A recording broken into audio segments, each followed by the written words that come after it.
My beloved child, do you know that some doors are not shut by adversity at all, but are sealed tight by a single moment of weariness within you? When your breathing grows heavy, when your will feels drained, you may think leaving is the lightest way to lay the burden down. But I tell you the truth many times. What you call letting go to find peace is exactly when grace is very near. Do not rush to step away from the place where I have set you just because you have not yet seen anything change. Some miracles do not arrive with thunder, but with the quiet staying of a heart that refuses to give up. I remember an old story, though few notice how deep it truly is. When the prophet Elijah had just come through a great victory over the prophets of Baal, he did not collapse because of defeat. He collapsed right after triumph.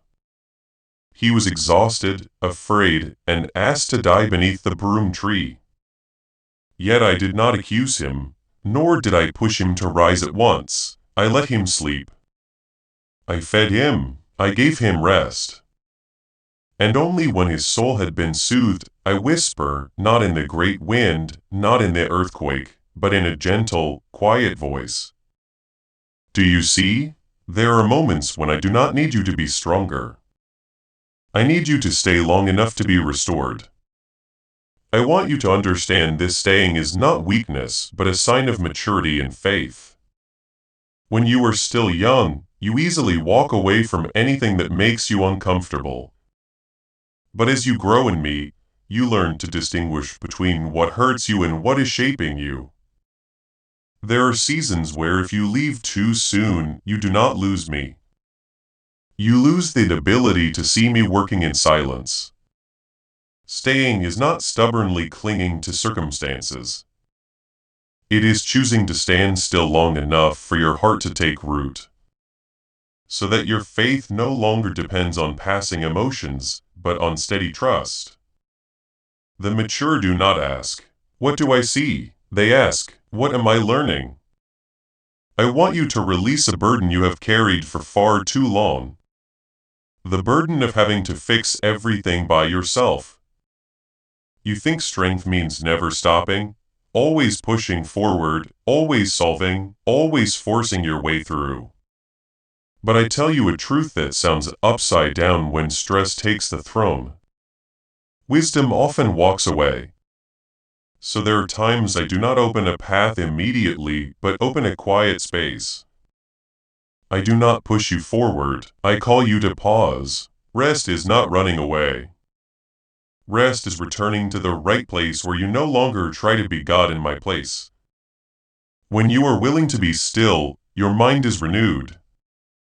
Your heart grows clear again. And the decisions you make afterward no longer come from fear, but from trust. Today, I invite you to pause for a moment to step back inwardly and to look deeper into the real battle. It is not in the adversity but in the reaction within you. If all you do is fight the situation, you will be worn out. But if you learn to stay, to keep peace, and to enter the restoration I have prepared, you will see that grace has never left you. Simply lost sight of it amid the noise. My beloved child, staying is not a condition I set to test you. Staying is a gift for souls that are learning to grow. There are moments when your feelings will want to retreat, to cry out, to find the quickest exit from the sense of losing. Yet, child, there are lessons that only bloom when you choose to stand still. When you refuse to react immediately, and when you stay long enough for faith to take root. Staying is not stubbornly clinging to a door that is already closed. It is trusting that if I have not closed it, then do not rush. For there are things you cannot see at once. There is quiet work I am doing behind the scenes. And if you give up too soon, you do not lose me. You lose the chance to see me moving. The world teaches you that strength is never stopping, constantly working, saving yourself. But child, I did not create you to be a machine. I formed you with breath and love knows how to pause.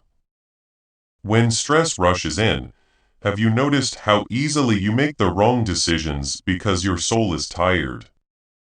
Your thoughts are unsettled and you mistake that for wisdom.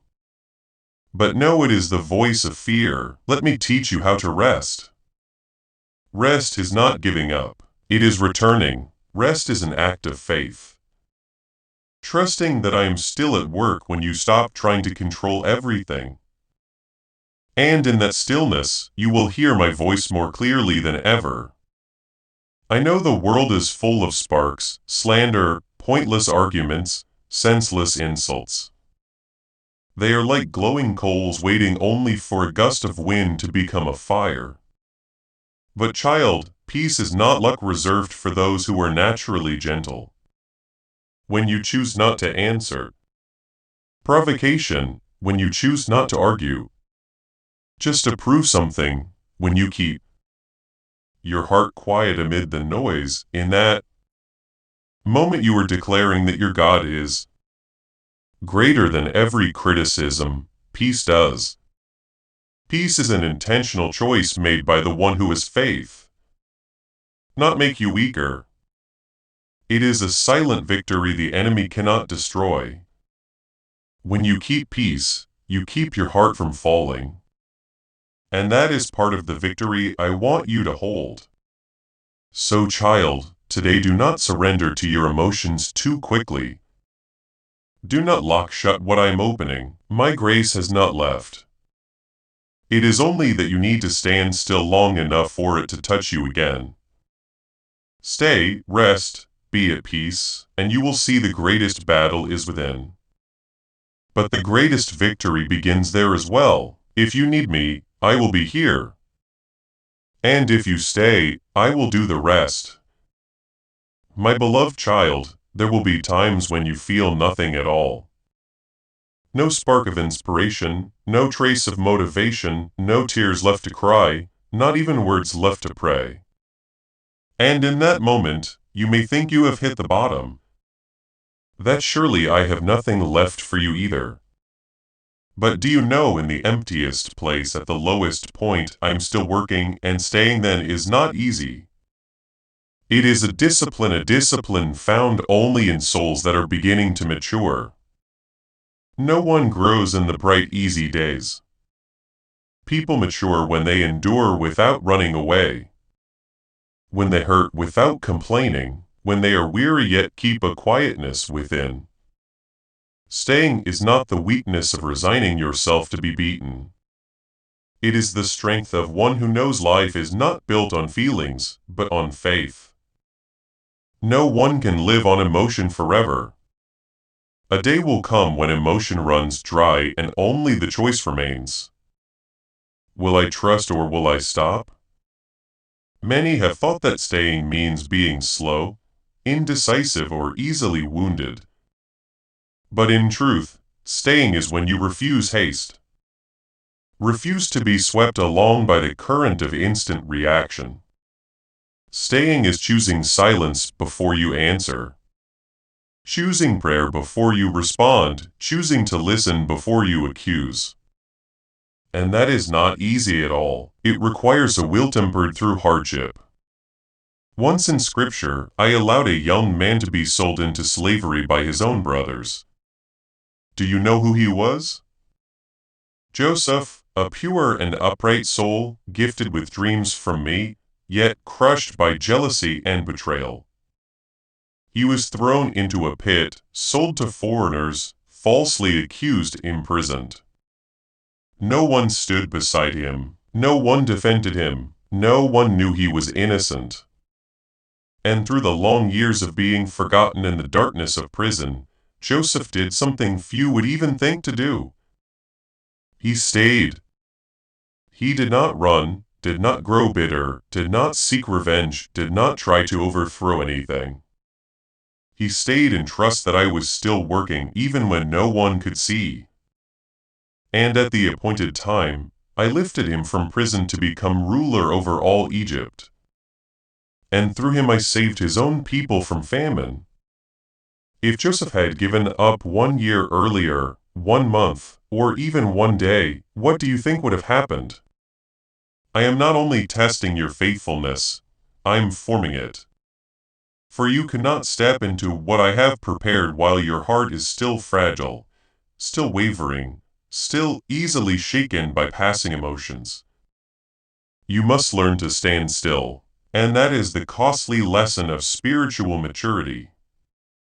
I know there are days you have cried out inside, Lord, do you see me? Do you hear me? Why do I pray? And nothing changes, and I have heard, I have seen. Yet I do not rush to answer. Because sometimes what I want to change is not the circumstance, but you. Think about it. If every time you grew weary, I immediately removed the burden, what would you learn? You would not learn perseverance. You would not know how to trust when you cannot see. You would not recognize that some miracles do not happen by changing everything around you, but by changing your heart in the midst of what does not change.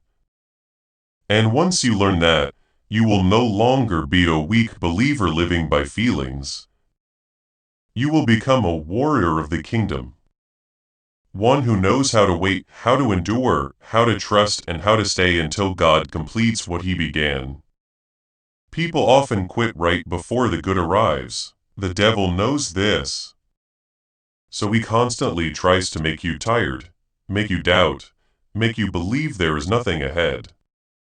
But child, I say it again, the most dangerous thing is not weariness. It is allowing weariness to become a reason to walk away from grace. Are you tired? Be tired, I understand, but do not retreat. Do not cross your own name off my plan. If you no longer have strength to walk, then sit, but do not leave my presence. If you no longer have words to pray, even a sigh is enough, I still hear. If you have no tears left to cry, then be silent. I am still wiping your tears in the quiet.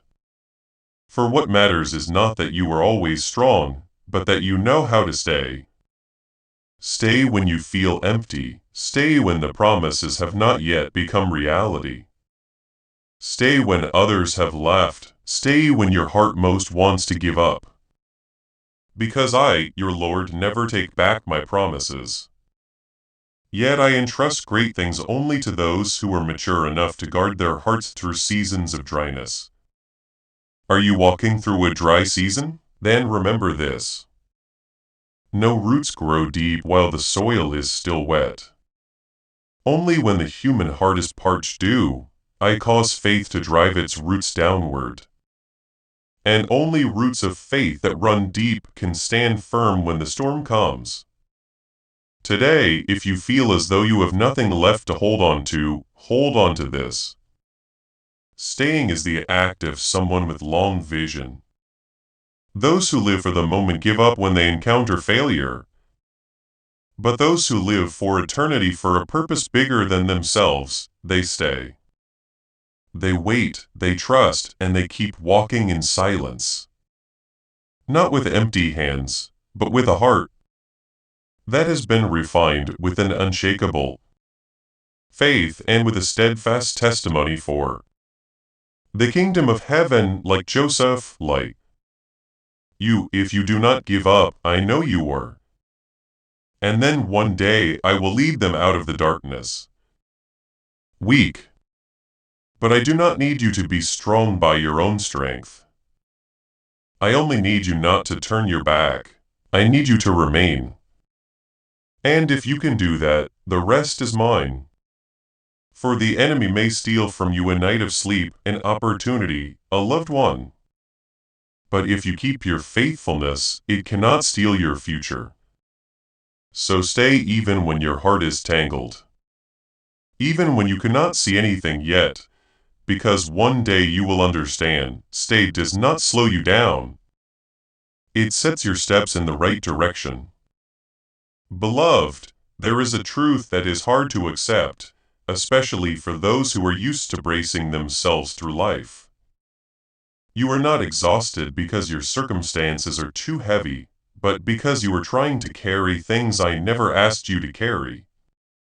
You thought strength meant never stopping, fixing everything until it is done. Grinding your teeth and pushing on even when your heart is torn. But my child, that is not strength that comes from faith. That is endurance that comes from fear.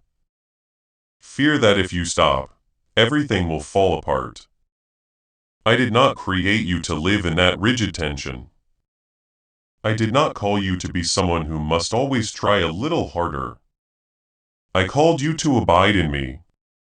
And in that abiding, you will learn something the world does not teach. Rest is also obedience. Do you remember Moses? One day from morning until evening Moses sat judging every dispute among the people. He worked without stopping because he thought that if he paused everything would.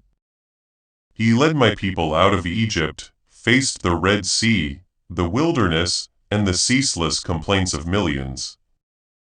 Unravel.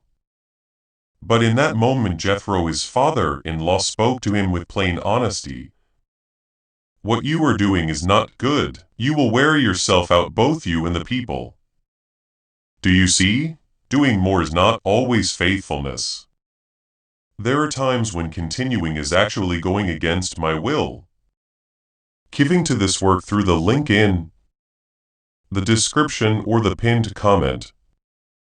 Whether by buying a coffee, making a donation, or becoming a member of our Ko-fi.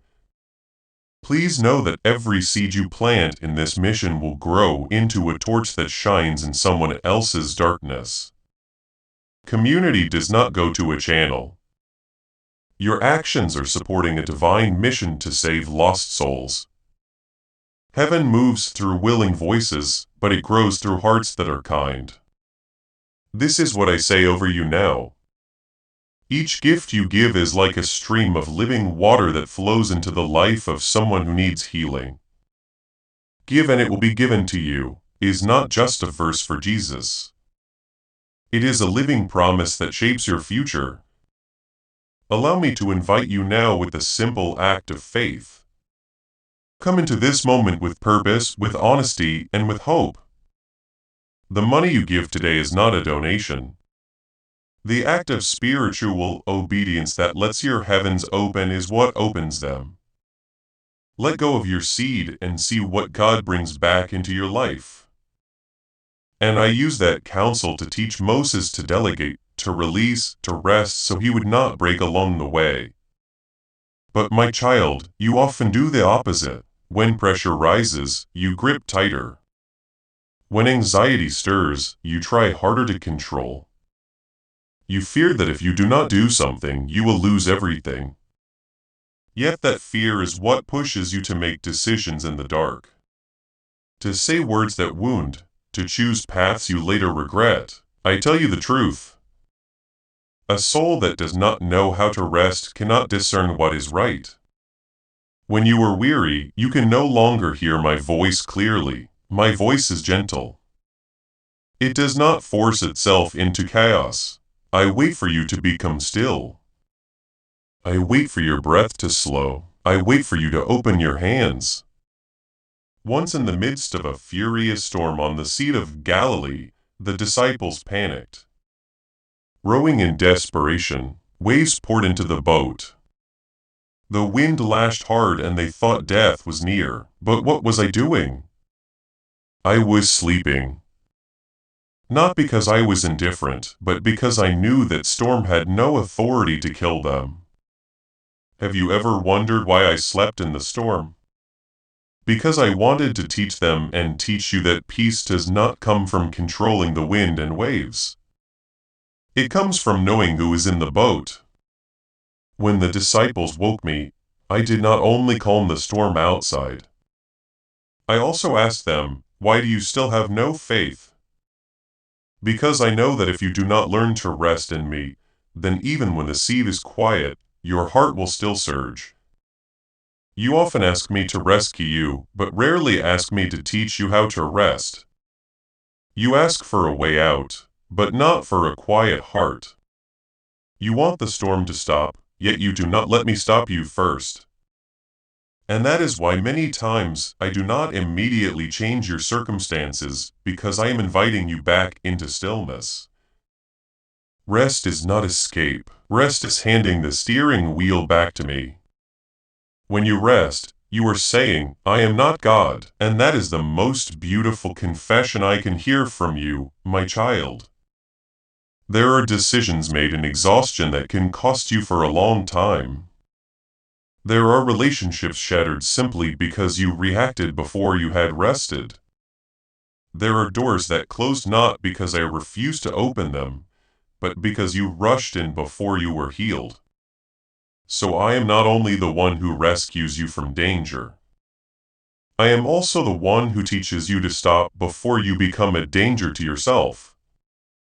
Look at David. Before he became king, he spent long years fleeing, hunted, betrayed.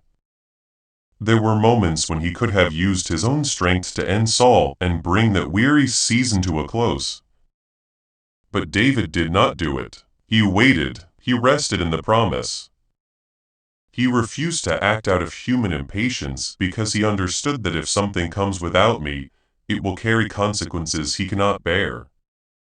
My child, rest does not waste your time. Rest keeps you from the wrong path. I know you fear being left behind. I know you worry that if you do not fight, others will pass you. But you do not need to race anyone. You only need to walk in the rhythm I have for you. And that rhythm always makes room for silence, for deep breath, for nights of sleep without anxiety. When you rest in me, you do not grow weaker. You are allowing me to strengthen you from within. You are letting your soul be healed before you take the next step. And when you rise after days of resting in me, you will be different, clearer, gentler, steadier. So if today your mind feels tangled, your heart feels heavy, your pulse quickens with worry, stop. Do not rush to fix everything. Do not rush to answer. Do not rush to decide. Rest not away from me, but in me. For I have never required you to save yourself. I only invite you to lay your burden down so I can lift it with you. And when you learn this, you will understand rest is not a step backward. It is preparation for a journey that is wiser, deeper, and more enduring in my grace. Beloved, you once thought peace was something meant only for those with calm temperaments, for those born gentle and less troubled. You believed you could not keep peace because you were quick to react, because your spirit is easily stirred. But my child, peace is not a privilege reserved for a few. Peace is a choice. And it is a choice that requires faith. You may be strong, straightforward, full of inner fire, but if you do not learn to choose peace, you will always be drawn into battles that do not belong to you. Life will always bring people and situations that awaken in you feelings of injustice, offense, hurt, and every time you will stand at a crossroads. Either react according to what is natural or keep your heart steady because you trust that I am still reigning. Once in the Old Testament, I allowed a woman named Miriam, Moses' sister, together with Aaron, to rebel against their own brother. They spoke against Moses and questioned the leadership I had given him.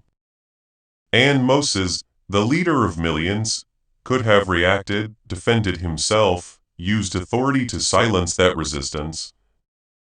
But do you know what he did? He remained silent. And I was the one who spoke on his behalf. My child, when you keep your peace, you are not silent because you are weak. You are quiet because you know who is fighting for you. Truth does not need you to shout to prove it. Reputation does not need you to risk yourself to protect it. If what you are doing is right in my eyes, then whatever the enemy says, whatever it slanders, whatever it spreads, it cannot overthrow what I am building in you. I know there are words that pierce like a knife. There are actions that leave your throat tight with swallowed pain. You want to speak, to strike back, to show that you are not easily pushed down. But my child, a moment of anger can burn down what I have spent years building. And the enemy knows this. It does not need to defeat you. It only needs you to lose control. It only needs to press the right weakness, so you set your own heart on fire with a hot-tempered reaction. I do not call you to live according to the opinions of people. I call you to live according to my word. And my word is always gentle yet full of power. My word does not come from impulsive emotions, but from a heart soaked in stillness and reverence. Have you noticed in all the miracles I ever did, never once did I act in haste. Not once was I swept away by the emotions of the crowd. Even when people wanted to stone the woman caught in adultery, I did not shout. I did not argue. I bent down and wrote on the ground a slow, quiet act in the middle of chaos. And then with just one sentence, let any one of you who is without sin be the first to throw a stone. Everyone left with nothing more to say. Do you see? Peace has the power to silence even the harshest mouths. You cannot stop others from attacking you, but you can choose not to let them attack your heart. You cannot avoid every rumor, every betrayal, every bitter misunderstanding, but you can choose how to respond. Either you hold on to anger or you hold on to peace. When you choose to guard your peace, you are not losing. You are winning a battle that only you and I truly see. It is the inner battle where pride pushes you to fight back, but faith whispers to you, stand still and see the salvation of the Lord. Sometimes what steals your peace is not other people, but the voice inside you. Those questions that keep circling. What if they don't understand me? If I don't explain, what will people think if I stay silent? Does that mean I'm weak, my child? I did not call you to live chasing after approval. I called you to live in my presence. And in that presence, you will know that quietness does not make you weaker. It makes you more steadfast than ever. People often say that silence is golden, but in me, peace is also a weapon. It keeps you from falling into traps. It helps you see clearly the true nature of others without being deceived by appearances. It protects you from wrong decisions, from words that wound, and from actions that do not flow from love. There are times when keeping your peace is the greatest act of faith. When you choose not to retaliate, not to judge, not to react in haste, that is the moment you place your heart in my hands. And I will act. I will defend you. I will deliver you. Not in the way you imagine, but in the way I know is best for you, my child. Peace is not an accident. It is the fruit of a life anchored in my word. When you learn my word, you do more than know what is right and wrong. You learn when to speak and when to be silent. You learn what is worth speaking up for and what you should leave in my hands. One day you will look back and see it was not because you were so wise that everything worked out. So today, if someone hurts you, if a situation stirs up a storm inside you, if you feel yourself on the edge of losing control, pause, take a deep breath, and it was because you kept your peace, and that peace kept you from many things that could have harmed you. Remember, you have a choice. You can react like everyone else. Or you can step out of that cycle and live according to the way of the kingdom of heaven, because you do not belong to this world. Even in a world full of turmoil, my beloved child, perhaps one of the greatest misunderstandings people carry about me is the image of me as a harsh judge, always holding a scale to measure every mistake, ready to punish anyone who you belong to me, and those who belong to me will live in peace. Stumbles. But my child, if I were only righteous and not rich in mercy, not one person could stand before me. My love does not ignore sin, but it does not crush the person either. That love does not lull you to sleep with flattering sugary words, but it will never extinguish a heart that truly repents. Remember this: when I discipline you, I do not do it to punish you. I do it to bring you back. No loving father stands by and watches his child run into a fire. No mother who loves her child would simply watch as that child drinks poison out of respect for their freedom. In the same way, I love you enough to warn you enough to cut away what is killing your soul, even when you have not yet seen it for what it is. In the story of King Manasseh, you can see this. He was one of the most wicked kings of Judah. He rebuilt false altars, worshipped foreign gods, even brought idols into the holy temple. He led the people astray, and did evil in the eyes of the Lord more than the nations had done before. And then I allowed him to be captured, bound with hooks, and led away in humiliation. But in that lowest place in captivity alone, stripped of his throne and his honor, Manasseh humbled himself before me. He truly repented and cried out to me, and I heard him. I brought him back to Jerusalem, restored his throne, and he spent the rest of his life tearing down the idols he himself had once raised. Do you see? I do not abandon the lost. I look for ways to bring them home. But only when your heart humbles itself. When you recognize what is wrong and turn back, will you see that grace is not only forgiveness, but restoration. My beloved child, sin does not surprise me. I know human nature. I know there will be times when you are weak, when you fall, when you choose what is wrong.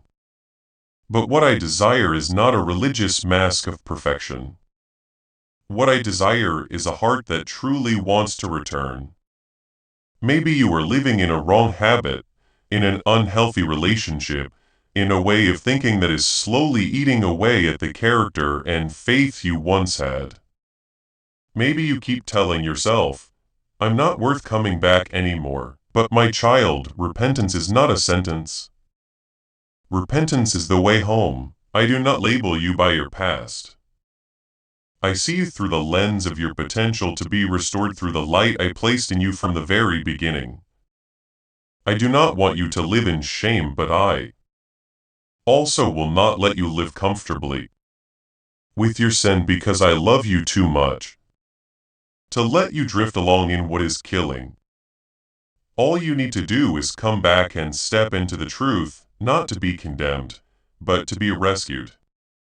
Your soul. Do not deceive yourself by saying everything is fine if you are walking far from me. And when you are honest with yourself, when you look straight at the life you are living and say, Lord, I was wrong in that very moment, the gates of heaven open. Waking up is the first step into grace. Wide again. I do not use a whip to drag you back. I use a love that is gentle yet unshakable. That love will call you home. It will stir your heart every night. It will make sin lose its sweetness. It will remind you do not belong here. This road is not meant for you. You can run away from everyone. As this awakening grows inside you, know that helping with this mission is not a joke. It is a sign from God. You can support this work through the link in the description or the pinned comment. Whether by buying a coffee, making a donation, or becoming a member of our COF community. By doing so, you become part of Jesus' plan to save souls who are still stuck in fog. Every seed turns into light that fights against darkness. If you water others, you will be watered yourself. Jesus says this is not history. It is a living promise about your future. Come into this moment with faith and a plan. What God has already planned for your life can be unlocked through your giving. But you cannot outrun my voice in your heart. And you know that when the prodigal son in the parable had burned through his inheritance, lived in debauchery, and ended up feeding pigs, what brought him home was not shame, it was remembering his father. He remembered that he had once been a son. And I, the father in that story, did not wait until he reached the doorstep to decide whether to forgive him. I ran to him, embraced him, clothed him in new garments, placed a ring on his finger, and threw a feast in his honor. My child, I am doing the same with you. You may think you are not worthy, but do not look at your worthiness. Look at my willingness. Grace is not a reward for the perfect. And when you step out of the shadows, when you become honest, when you choose to, leave your old patterns, to walk away from toxic influences, to refuse a double life, that is more than just coming back, it is. Grace is help for those who know they cannot stand up on their own. Rebuilding.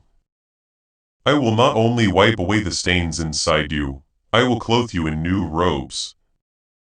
I will give you a voice, a place, and an influence you never imagined.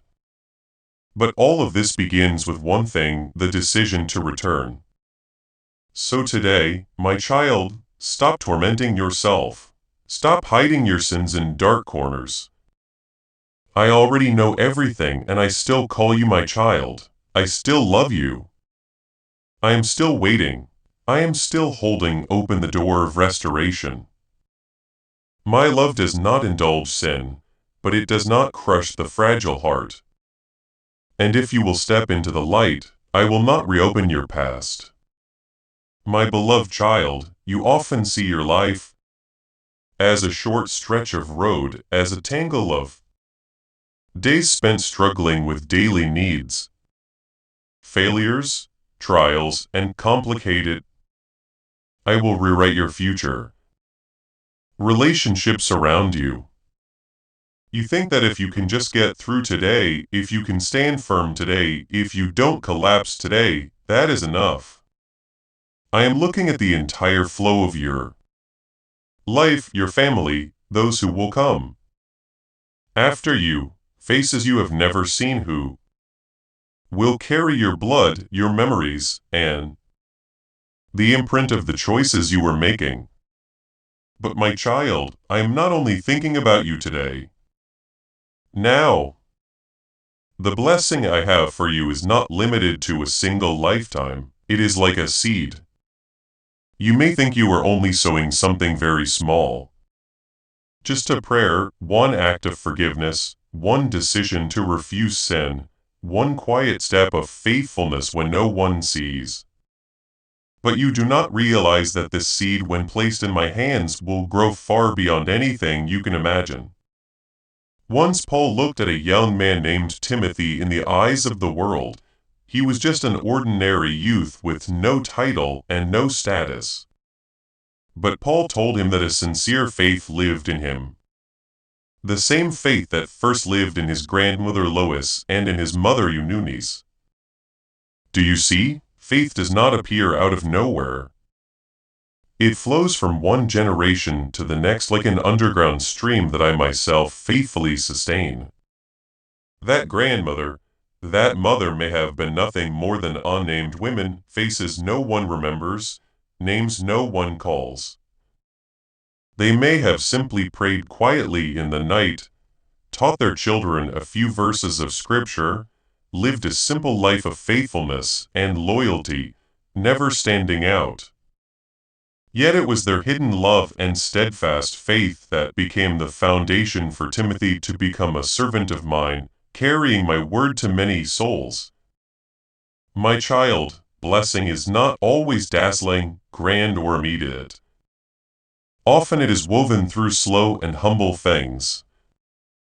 A father lowering his voice in front of his child so as not to crush the child's spirit. A mother choosing to kneel in prayer instead of releasing curses. A child deciding not to walk again the wrong road of the previous generation. Those small things when placed in my hands become a legacy. You may be growing up in a family full of cracks, quarrels, wounds, debt, injustice, violence, indifference. Words that tear the heart. You may think my home is already like this. I'm just trying to survive. What blessing could there be for the next generation?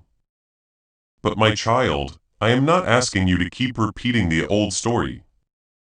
Even if you begin from a tangled, broken foundation, I can still use you to start a new story. Do you remember Rahab, the woman in Jericho? In the eyes of the world, she was a sinner living in the shadows without honor. Yet when I brought Israel to surround Jericho, Rahab chose to trust me. She hid the spies and dared to place her very life into my hands. And do you know what happened? Her house was spared. Her whole family was rescued from death. And not only that, Rahab became part of the lineage that would lead to the Savior himself, a woman despised. A decision full of faith. And from there a stream of blessing flowing through many generations. Do you see? I do not demand that you be perfect. And I do not demand that your family look beautiful. I am only seeking one who dares to believe and dares to step out of the old cycle. One who dares to say, Lord, I am weary of the wounds repeating in my home. I do not want to pass bitterness, anger, and sin down to my children. Please begin again with me. When you do that, you are raising a spiritual wall against everything that has once devastated your family. You end the handing down of what is wrong and you begin the handing down of blessing. You are not fighting only for yourself, but for those who will come after you. And I, the Lord of generations, will not overlook a single prayer that rises from a heart like that. You may not see results right away.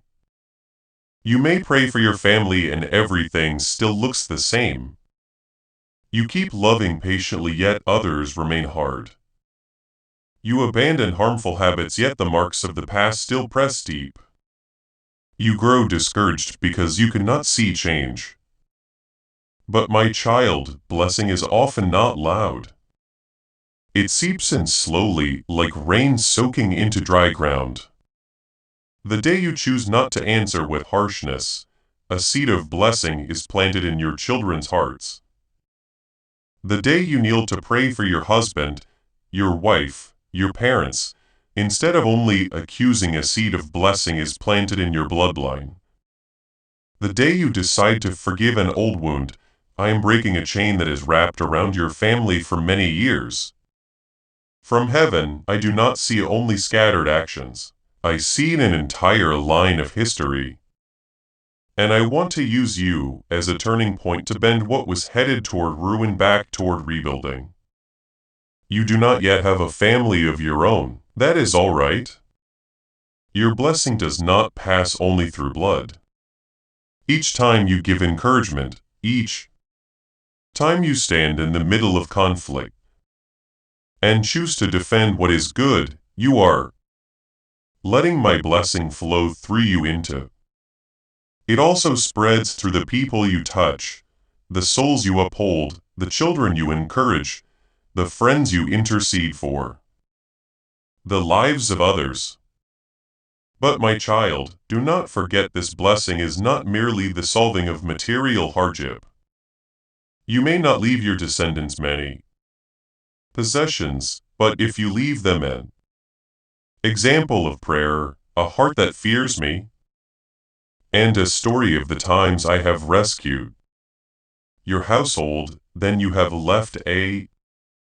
The deepest blessing is when a person truly knows the Lord, knows they are loved, forgiven, and called by name. Treasure no economic crisis can steal. I want you to learn to see your life not only through the question, what do I get? But through the question, what does the Lord want to do through me for others? When you ask that, you will be less consumed by immediate loss and begin to trust that I am guiding the story of your life with a very wise hand. Sometimes I allow you to pass through pain not because you have done something wrong, but because I want to use that very wound to heal others later. Sometimes what you did not receive becomes the reason you learn to treasure more, love more, and become more sensitive to the pain of those who come after you. And that too is the blessing of a heart that understands and knows how to uphold. Beloved child, believe that you do not live alone within time. You are woven into a story larger than yourself, into a current of grace that I am writing across generations. What I am doing in you today may be the answer to someone's prayers in your family many years ago. And what I do through you today may become the answer to the cries of those who have not even been born yet. So do not take your quiet choices lightly. Do not think that merely getting through the day is enough. Each time you choose to return, each time you choose thanksgiving instead of complaint, you are signing your name on a page of blessing that I am composing for. Each day you choose faithfulness. Your whole household. I see you. I see the sacrifices no one acknowledges. I record every tear you shed when you pray for your loved ones.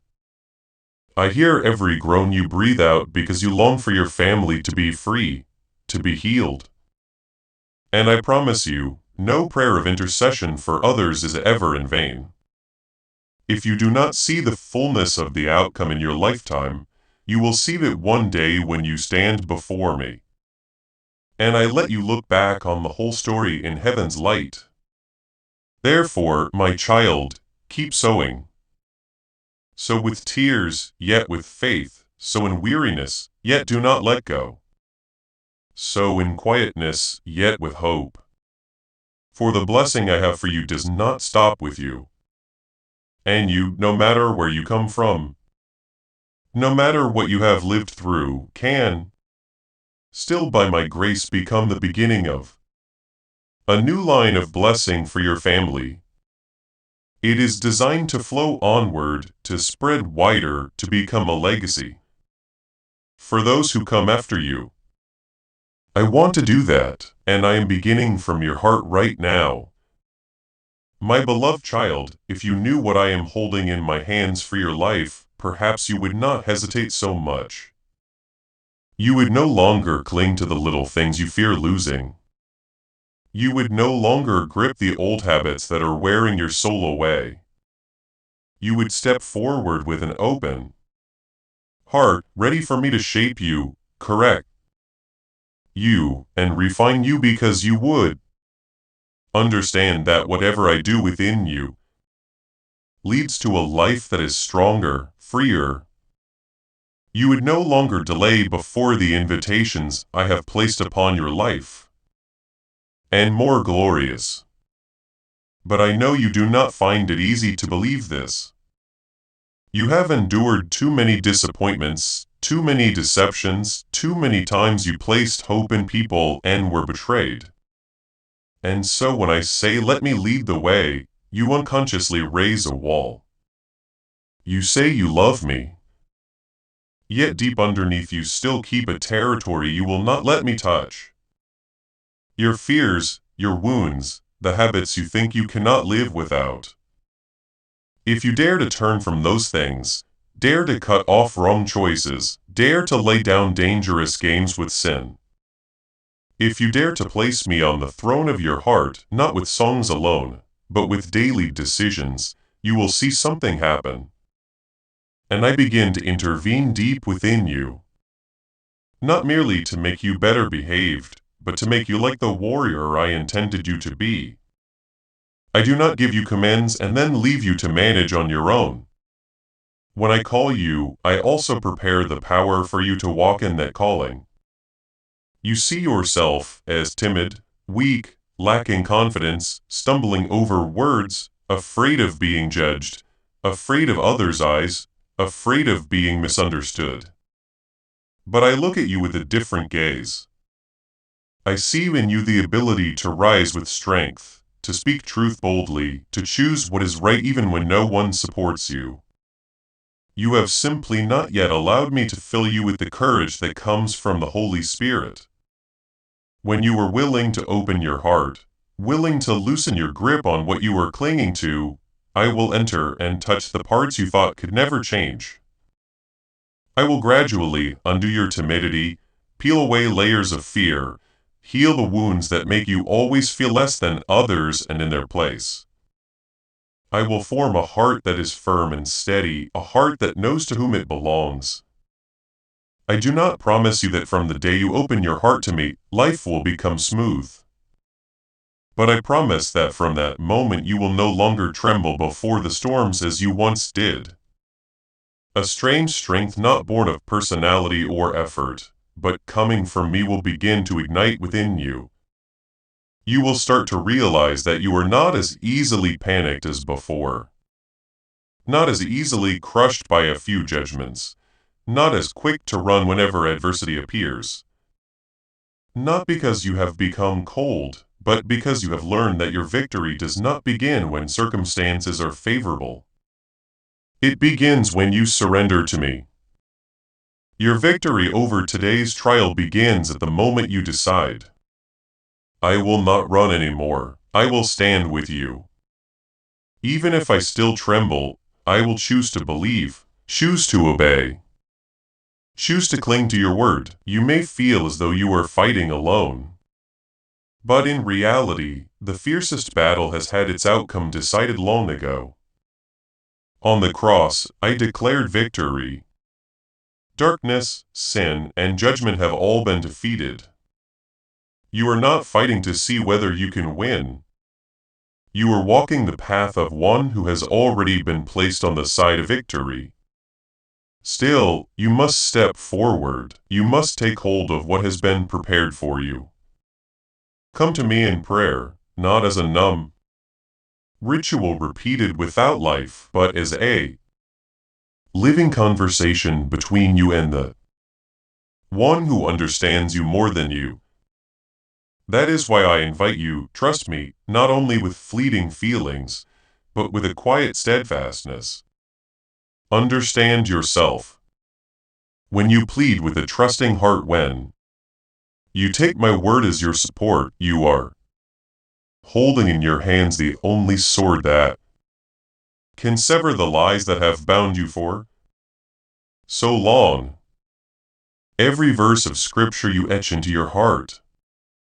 Every promise you repeat in the stillness of the night becomes a strike against fear, against doubt, against the voices in your mind insisting we'll never get better. When you meditate on my word, you are not merely memorizing a text. You are letting truth soak into your thoughts, reshaping how you see yourself, others, and even your circumstances. My word within you is like a steadfast lamp. Though the wind may howl outside, it still lights the path ahead enough for you to take one more step, and then another. Your eyes will tend to look around, to compare, to envy, to judge, to wonder why this person receives what you do not. Why someone else has ease while you struggle. Not merely a fleeting measure of success in this life, but everlasting glory where every tear is wiped away, every unfinished story is completed, and every hardship. But I want to train you to see differently, to look straight toward the reward I have promised. Endured for my sake is remembered. When you fix your gaze there, you will know what is worth sacrificing, what is worth leaving behind, and what is worth fighting for. Petty matters will take up less room in your heart. Attacks will no longer have the power to knock you off course. You begin to live like one running toward the finish line, not like one wandering through the days. I have placed within you gifts, abilities, and distinct qualities that are unlike anyone else's. You may think there is nothing special about you, but I have not made anyone redundant. The question is whether you will dare to use what I have given you wholeheartedly, or whether you will keep burying it out of fear. Fear of being wrong, fear of judgment, fear of not measuring up. You are about to enter your divine future. Remember that this message does not end with you. People can use your breakthrough to get where they need to go through the link in the description or the pinned comment. Whether by buying a coffee, making a donation, or becoming a member of our COF community, you can help this mission. By doing so, you are sowing into the awakening, deliverance, and restoration of souls who are still trapped in darkness. This is not poetry. When Jesus says, "Give, and heaven will open over you," every seed you plant turns into oil for your destiny, fire for your calling, and safety for your family. Now is your time, my child. When you begin to use your gifts, whether speaking, writing, serving, comforting, listening, supporting, or simply showing up faithfully beside someone, you are. Have faith, and as you do, watch God multiply what you let go of. Joining a quiet yet very real battle. Every selfless act of love is a blow against selfishness and coldness. Every time you speak truth with grace, you strike at deception. Every time you choose what is right when no one praises you, you declare that you do not live to impress, but to please me. Do not think your battle is only about what can be seen. Money, work, relationships, health. Behind these things lies a spiritual depth where intentions, motives, thoughts, fears, faith, jealousy, forgiveness are constantly contending. I want you to understand that you are not punching at the air. Each day you wake up, you step into an invisible battlefield. Small temptations, passing thoughts, choices that seem harmless. These are places where you either make room for darkness or make room for me. This struggle is not imagination. It is more real than what you can touch because it determines who you will become. There are people around you who consider themselves wise. They maneuver in every way, calculating, scheming, digging pits for others to fall into. They think that is victory, yet, strangely enough, within the whirlpool they create, they themselves slip, bound by their own deceit, living in constant unease, always suspicious, always afraid of paying the price. But I do not call you to live by tricks or calculations. I call you to walk straight toward the eye of the storm where truth is tested, where faith must be revealed, where you cannot pretend. Entering the eye of the storm is not throwing yourself into foolishness. It is choosing to face directly what you usually avoid. Your deepest fear, an unhealed wound, a loneliness no one knows, hidden habits you still conceal, toxic relationships you have not dared to cut off. I want you to stop circling, stop running around the issue. Stop acting as if nothing is there. Step straight into it with me. Let me walk with you through those fierce layers of wind.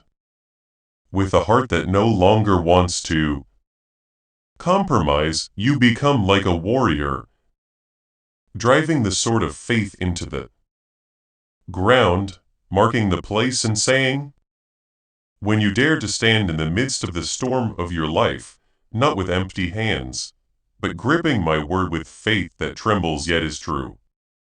Here I will not run anymore.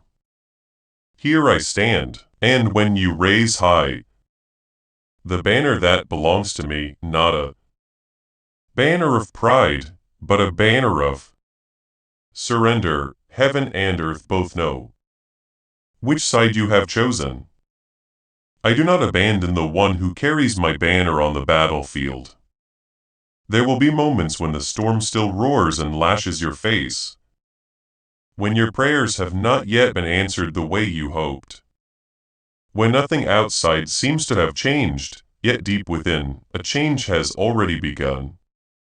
Panic is replaced by a calm you cannot fully explain. Weariness is replaced by a quiet hope that is persistent. You are no longer tossed about by every gust of wind. You begin to realize the storm may continue, but it no longer occupies your center. The rhythm in your heart begins to align with mine, not with the shifting turbulence of life. Then a time will come without you knowing exactly when that you realize the storm has eased.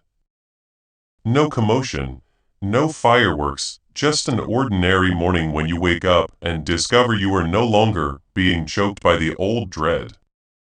A conversation happens and you do not react the way you used to.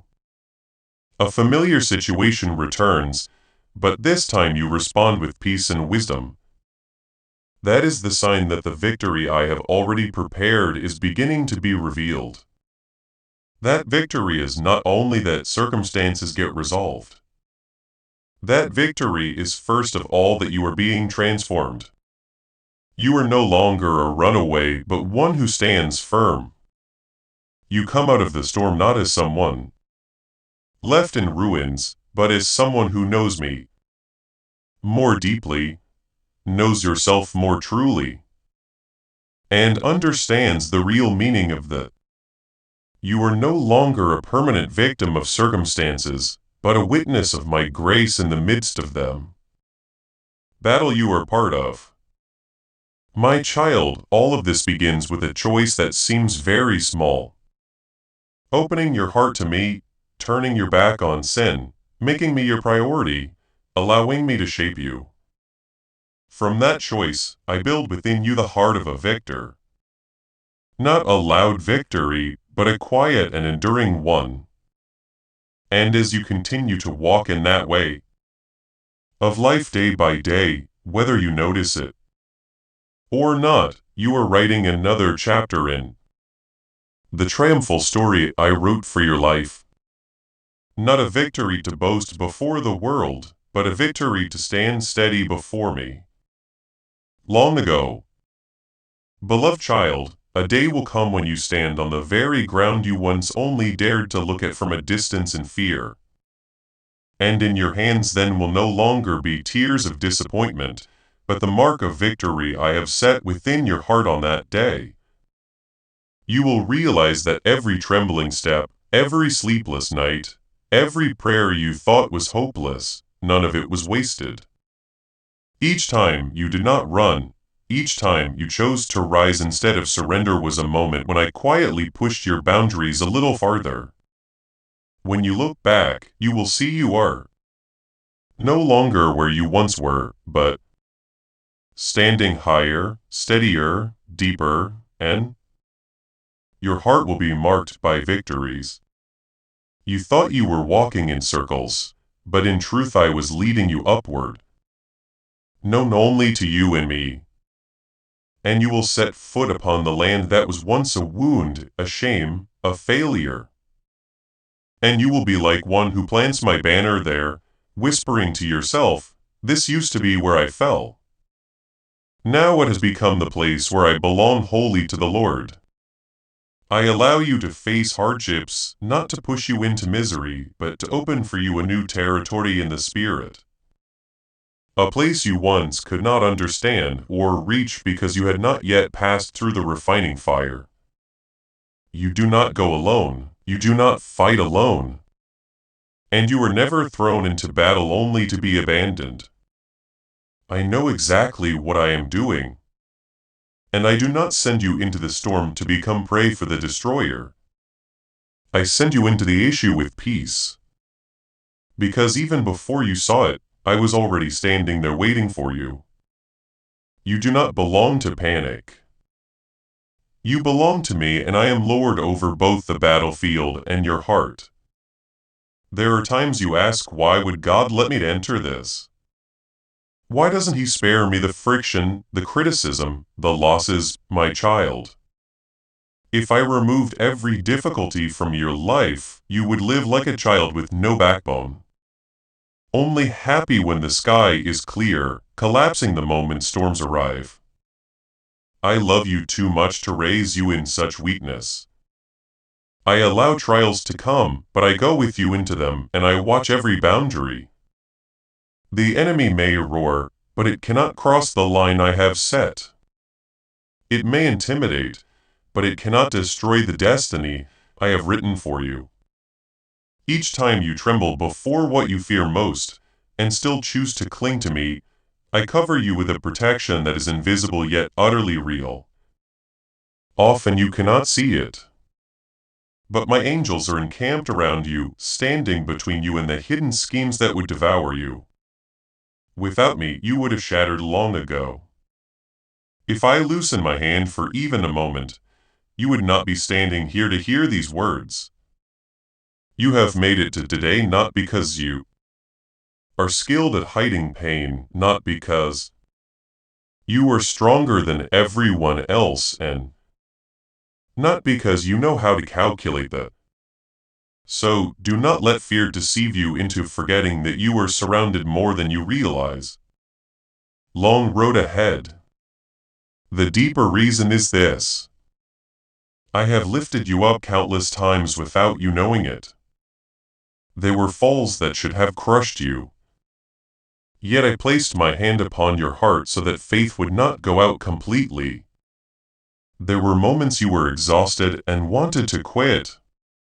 But the moment you sighed and whispered my name, I heard you at once. I am not limited to the words you can speak aloud. I hear even the cries buried in your heart. The cries you yourself cannot put into words. You said, Lord, I can't bear it anymore. And you thought I would rebuke your weakness. But in truth, the moment you admitted you could no longer bear, it was the moment you stepped out of the illusion that you could carry everything alone. When you release the thought, I have to do it all, you finally make room for me to do my part. You think you are still walking on your own feet. But if you could see with spiritual eyes, you would know how many times I carried you across sinking sand. In that place, if you struggled on your own, you would sink deeper. But whenever you stopped and let me pull you, you were brought out of danger. Do you remember the days when your heart felt as though it was sinking? Everything ahead was tangled. Behind you was a past full of scratches, and beside you, there seemed to be no one who truly understood. You felt that if one more blow came, you would collapse completely. I saw it all. I did not turn my face away. I came near to you not with thunder, but with a very gentle touch, a verse of scripture suddenly rising in your memory. An old song you heard as a child, a message from someone arriving at the exact right time, or simply a comfort you could not explain, filling your heart in the dark. That was not coincidence. That was my hand. I pulled you away from thoughts that were leading you toward despair. I lifted you from the urge to let everything go. I held you when you no longer had strength to stand, and then you made it through one more day. You opened your eyes to one more morning. You are still alive. Even when you once thought you could not continue. That is the proof that I have not left you. You can look back and sigh, Lord, I still have so many problems. Why isn't everything fixed yet? But look more closely. Many things you once thought would kill you have only become hard chapters you have already passed through. And now they are behind you. Fears that once ruled you no longer have the same power. The insults that once locked you in the prison of shame no longer hold you the way they did at first. Those who mocked you, looked down on you, even waited for you to fail, will have to watch as I raise you up. Not so you can gloat, but so they too may have a chance to see what grace really is. Not by crushing them, but by turning you, the one they despised, into a living Testimony that I can turn things around. Turn tears into laughter in wastelands. I will silence those who ridicule you. Into gardens. No one has the right to place a final full stop on your story except me. No gossip, no accusation, no curse is strong enough to stop my hand when I decide to bless. Whatever belongs to you in my plan will come to you at the right time. And no power can steal it. Right now, you may be in the middle of the story, not the beginning anymore, but not yet at the ending. You are tired of waiting, confused because you still cannot see a way out and tempted to think that maybe everything I have said is only theory. I understand that. I do not blame you for being weary, but I want you to know this. It is precisely in this long uncomfortable middle that I am clothing your life with my protection. I am covering your soul with a holy mantle unseen by human eyes, but clearly recognized by every power of darkness. They know who you belong to. They know there is a hedge around you they cannot casually cross. I place an invisible shield in front of you. Not so that you will never be hurt, but so that what could have destroyed you will only be able to wound you for a moment and then pass, leaving in you a deeper faith. Disappointments that seem like the end will only turn into bends in the road. Not bottomless pits with no way out. I send my angels to encamp around you. When you are on the road, when you sleep, when you are alone facing dark thoughts, seductive whispers that sound sweet or quick but dirty escapes, heavenly warriors. This is not a fairy tale, but spiritual reality. Are standing guard. There are doors that look very promising from the outside, but are filled with traps within. I have closed those doors. Even though you once wondered, why didn't things go my way? There are relationships you clung to until you were exhausted. But I allowed them to crack, so that you would be protected from being slowly devoured. There were moments when you wanted to compromise just to lessen the pain. But I made your heart restless, so that you would not sell your soul for a little counterfeit peace. One day you will look back on all of this and be thankful because right in the middle of the things you could not understand, I was quietly keeping your future safe in my hands. You often think your future lies in the hands of those with more power. People who can sign a decision, open or close an opportunity, come into your life or walk away from it. But my child, none of them is the sovereign over the deepest part of your life. They are only supporting characters in the story I am writing with you. They can influence you, but they cannot define who you are. Your future is not in the hands of your superiors, not in the hands of those who hate you, and certainly not in the hands of those who have turned their backs on you. Your future is bound to me, the one who knows every step you will take. Please know that every seed you plant in this mission will grow into a torch that shines in someone else's darkness. Giving to this work through the link in the description or the pinned comment. Whether by buying a coffee, making a donation, or becoming a member of our Ko-fi community does not go to a channel. Your actions are supporting a divine mission to save lost souls. Heaven moves through willing voices, but it grows through hearts that are kind. This is what I say over you now. Each gift you give is like a stream of living water that flows into the life of someone who needs healing. Give and it will be given to you is not just a verse for Jesus. It is a living promise that shapes your future. Allow me to invite you now with a simple act of faith. Come into this moment with purpose, with honesty, and with hope. The money you give today is not a donation. The act of spiritual obedience that lets your heavens open is what opens them. Let go of your seed and see what God brings back into your life. Who knows the day you were born and the hour you will come home? I am your God, the Almighty Sovereign Lord, not limited by what you call circumstances. I am never in a hurry, but I am never late. I am patient with your slowness, gentle with your weak places, yet also very firm when I must cut away what is pulling you off the path of goodness. I love you not with a fleeting emotion, but with a love that existed long before you knew how to call my name. That love does not change its mind when you fail. It patiently waits for you to grow, to let go of your illusions, to stop trying, to prove that you are worthy in order to be loved, and finally to accept the truth. Does not grow cold when you are tired, does not drift away when you are weak. That you are loved because I am love.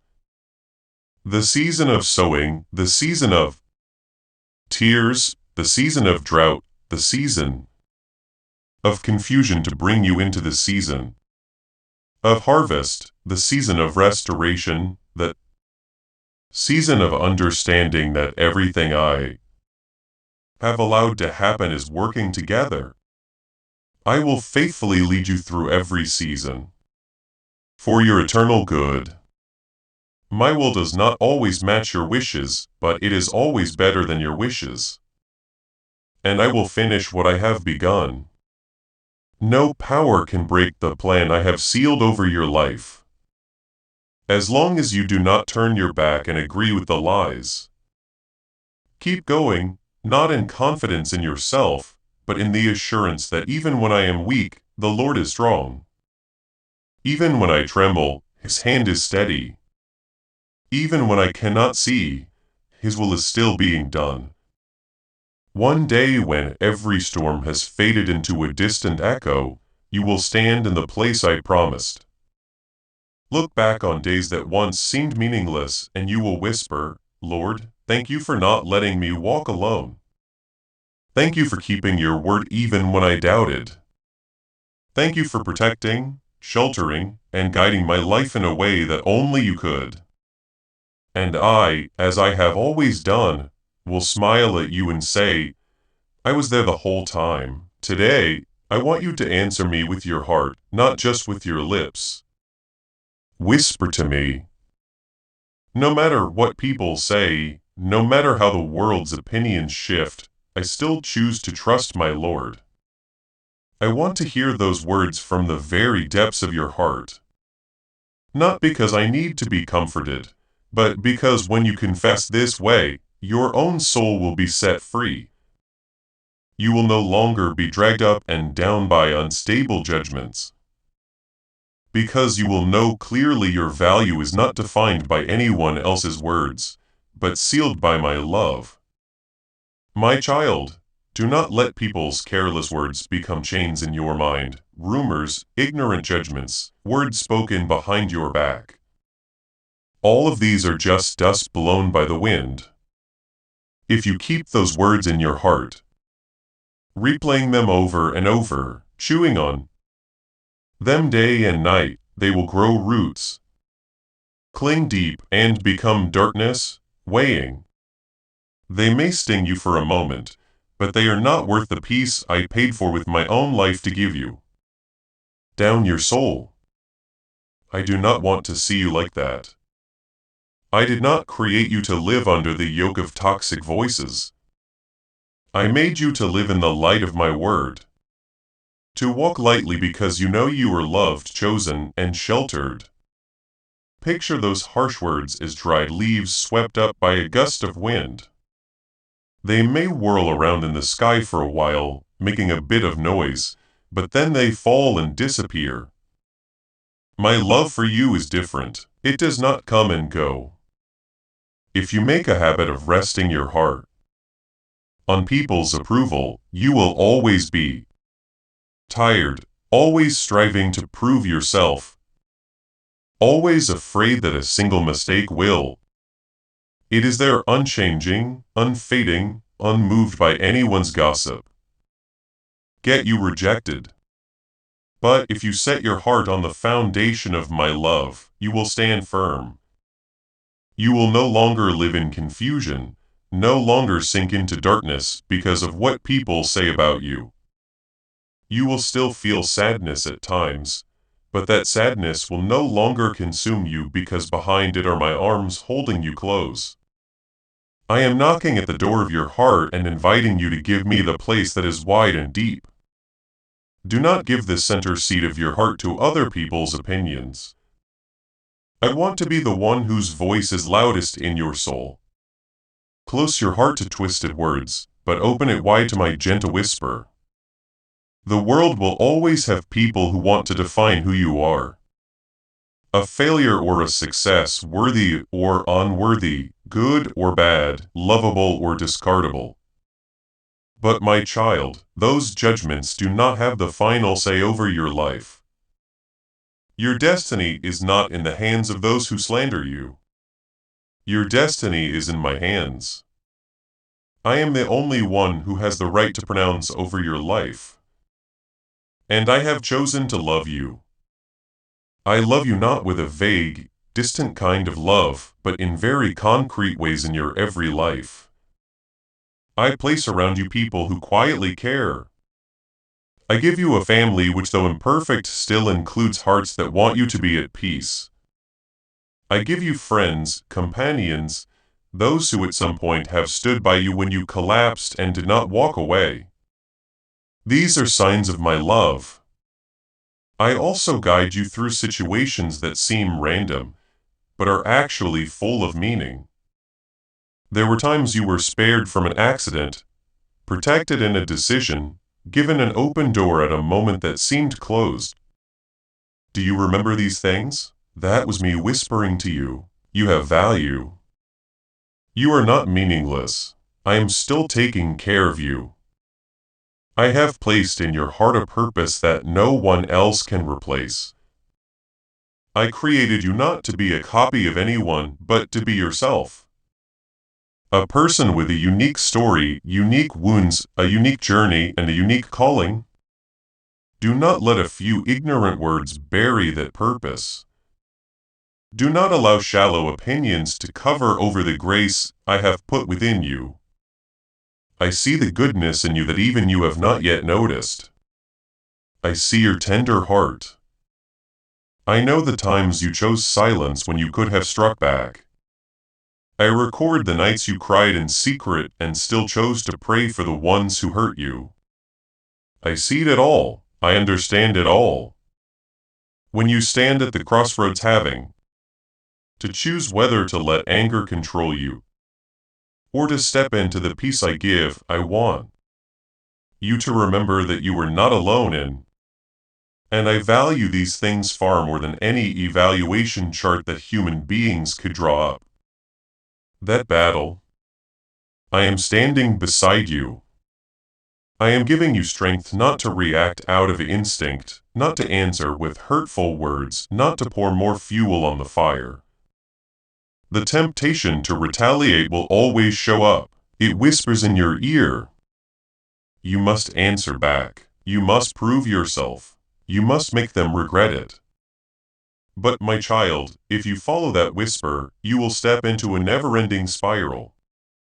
People hurt you, then you hurt others, and the wound keeps spreading. I do not want to see you swept up in this cycle of hurt. I want you to be the stopping point. The place where evil cannot go any further because it runs into a heart transformed by my mercy. Let my word be the shield that covers you.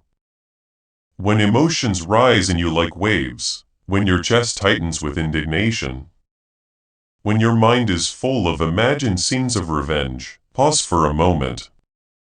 Take a deep breath and remember the Lord knows me. He sees my heart. He will speak on my behalf. In that moment, you step out of the enemy's trap. You refuse to let it control your reactions. You choose to stand on my side. The side of gentleness, of mercy, of light that is not weakness, that is spiritual victory. I want to grant your face a smile that isn't forced, but that flows from true freedom. No longer a strange smile used to hide pain, but the smile of someone who knows they are held in the hands of a good father. When you place into my hands the stories that were smeared, the times you were misunderstood, the relationships that collapsed, I will soothe, heal, and return. I want to wipe away the heaviness in your eyes and replace it with clarity and peace. To you a lighter inner world. And from that inner world, your face will change too. You will no longer live with a look that is always worried about what people think, but with a quiet ease. The ease of someone who knows they are loved without having to perform. I also want to pour over your life the fresh oil of the Holy Spirit. That oil will be like light cutting through the thick fog of negative thinking, dissolving the judgments you have placed on yourself, the poisonous sentences you have unconsciously repeated. Not a passing religious emotion, but a deep anointing that reaches into your thoughts, feelings, and reactions. In your mind, I'm useless. I deserve this. No one truly loves me. I want to sever those lies. I want to replace them with my true voice. You are my treasure. You are precious in my eyes. You are loved not because you are perfect, but because you belong to me. When the oil of the Holy Spirit flows over your life, your mind will no longer be clouded by tangled heavy thoughts. You will begin to discern what voice comes from me and what voice comes from fear and old wounds. You will have fewer sleepless nights turning over other people's words, and more quiet hours sitting in my presence, so your heart can soften again, so your mind can rest. I do not promise that from now on no one will ever speak ill of you or misunderstand you. But I promise that if you keep holding on to me, those things will no longer have the power to shatter your soul. My child, gather up every rumor, every criticism, every mocking word you have been storing in your heart for so long and lay them at my feet. Tell me, I don't want to live under the shadow of these words anymore. I want to live under the shadow of your wings, then step out of that dark corner. Lift your head and look at me. I do not look at you with judgment. I look at you with the eyes of a father who has waited a long time for you to stop believing the noise outside and return to trust his gentle calling. From today, if you are willing, I will lead you into a different way of living. Not chasing praise, not dying little by little from criticism, but living for me. Living before my face, living by my breath. When you feel weak, I will steady you. When you are tired of explaining yourself, I will remind you that you no longer need to prove your worth because I have decided that you are worth my love, worth my keeping, worth walking with too. When you are wounded, I will bind you up. The very end. Say to me in this very moment, even in a whisper, if you must, Lord, I trust you. More than what people say about me, that alone means you have begun stepping out of the shadow of rumors and into the light of grace. I know there have been times when you quietly carried a heavy thought that what you were suffering today is because I am angry that I am using my power to punish you for the things you did wrong in the. And I, your Lord, will walk with you on that road, step by step, never leaving you, beloved child. Past. I know that sometimes you look at the losses, the doors that have closed, the relationships that have broken, and you whisper to yourself, maybe God doesn't love me anymore. You don't dare say it out loud, but deep down you have placed me in the position of a strict official, waiting for you to slip so a sentence can be handed down. My child, I want to gently remove that thought from your heart because it has never been the truth. If all I wanted was to find fault in you, I would not have climbed onto the cross. If my purpose were only to punish, I would not need to carry anything for you. I could have left you to sink in the consequences of your own choices. But I chose the opposite. I took the punishment that belonged to you. I bore the shame. I endured separation from glory, so a way back could be opened for you. There was a time you knelt down, confessed your sin, admitted your weakness, wept in repentance, and I held you fully. I do not keep a list of your failures in my hand to press you down day after day. I have erased them, washed them clean, cast them into a place where they are no longer brought up. As this awakening grows inside you, know that helping with this mission is not a joke. It is a sign from God. You can support this work through the link in the description or the pinned comment.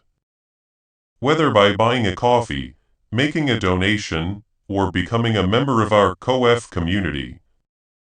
By doing so, you become part of Jesus' plan to save souls who are still stuck in fog. Every seed turns into light that fights against darkness. If you water others, you will be watered yourself. Jesus says this is not history. It is a living promise about your future. Come into this moment with faith and a plan. What God has already planned for your life can be unlocked through your giving.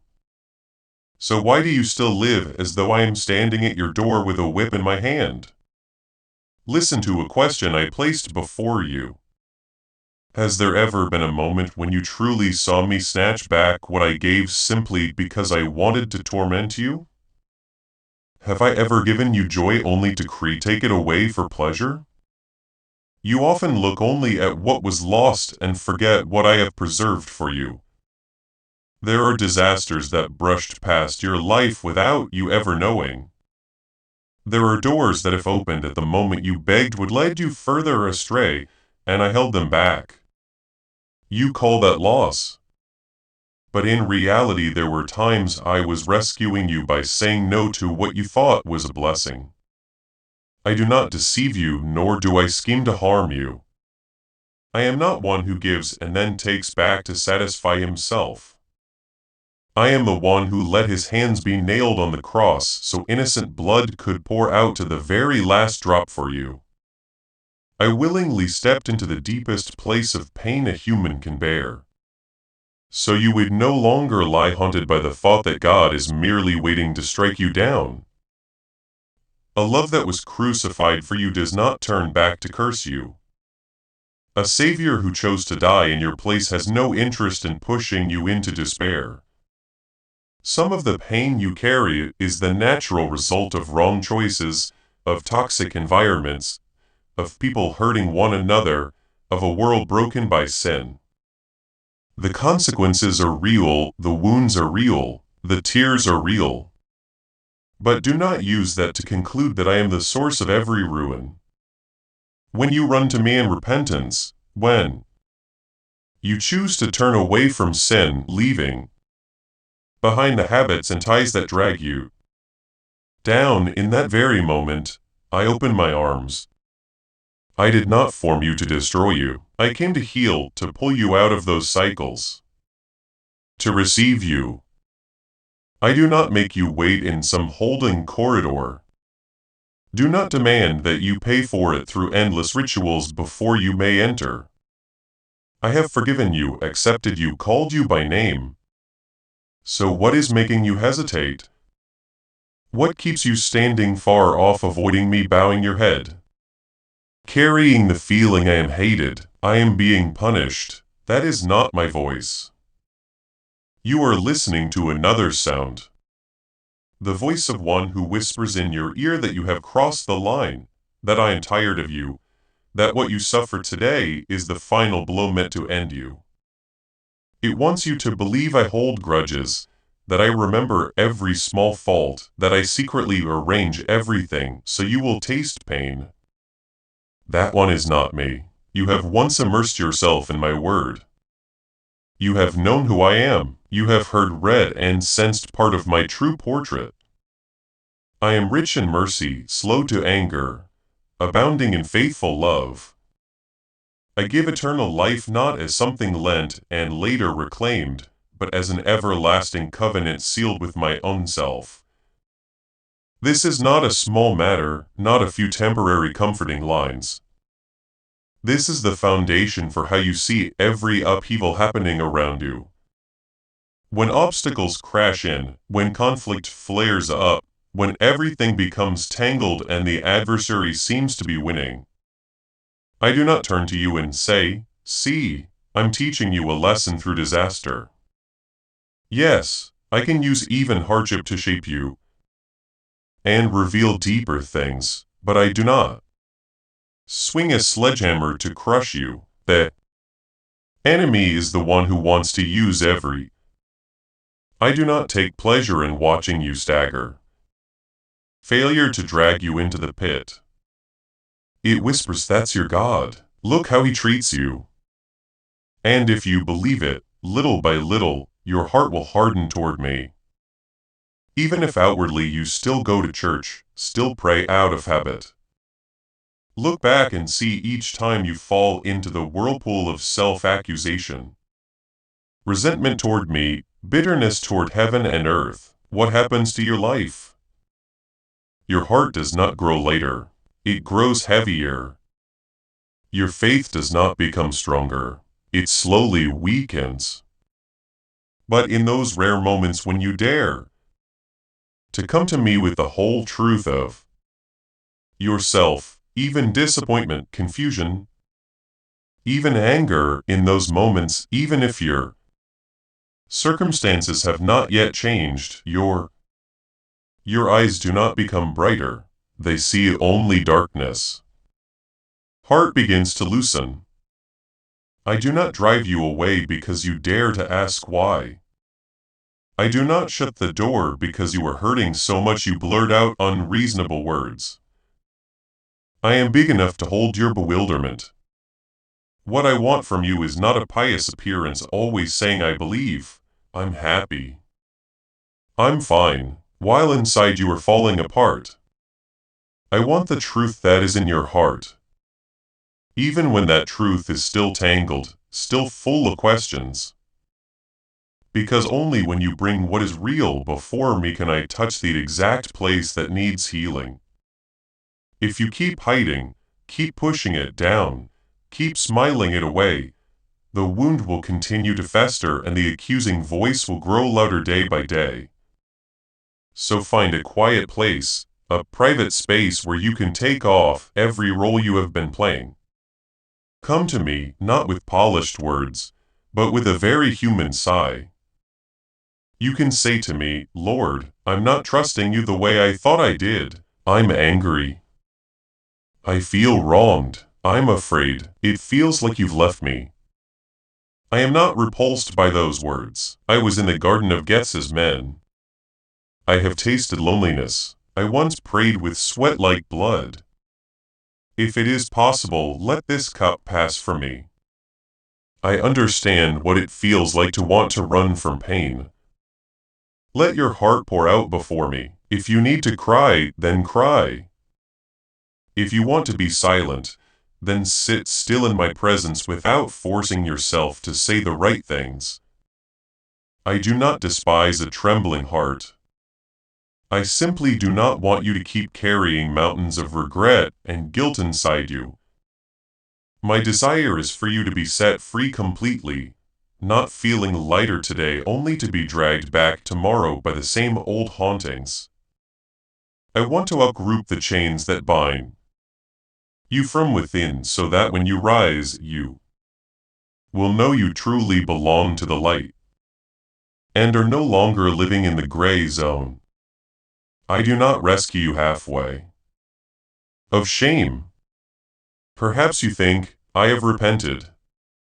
you are still giving other voices that right to stand alongside mine, the voice of the past, the voice of people, the voice of self-condemnation, and above all the so why does my heart still feel heavy? It is because you have not let me have the final word.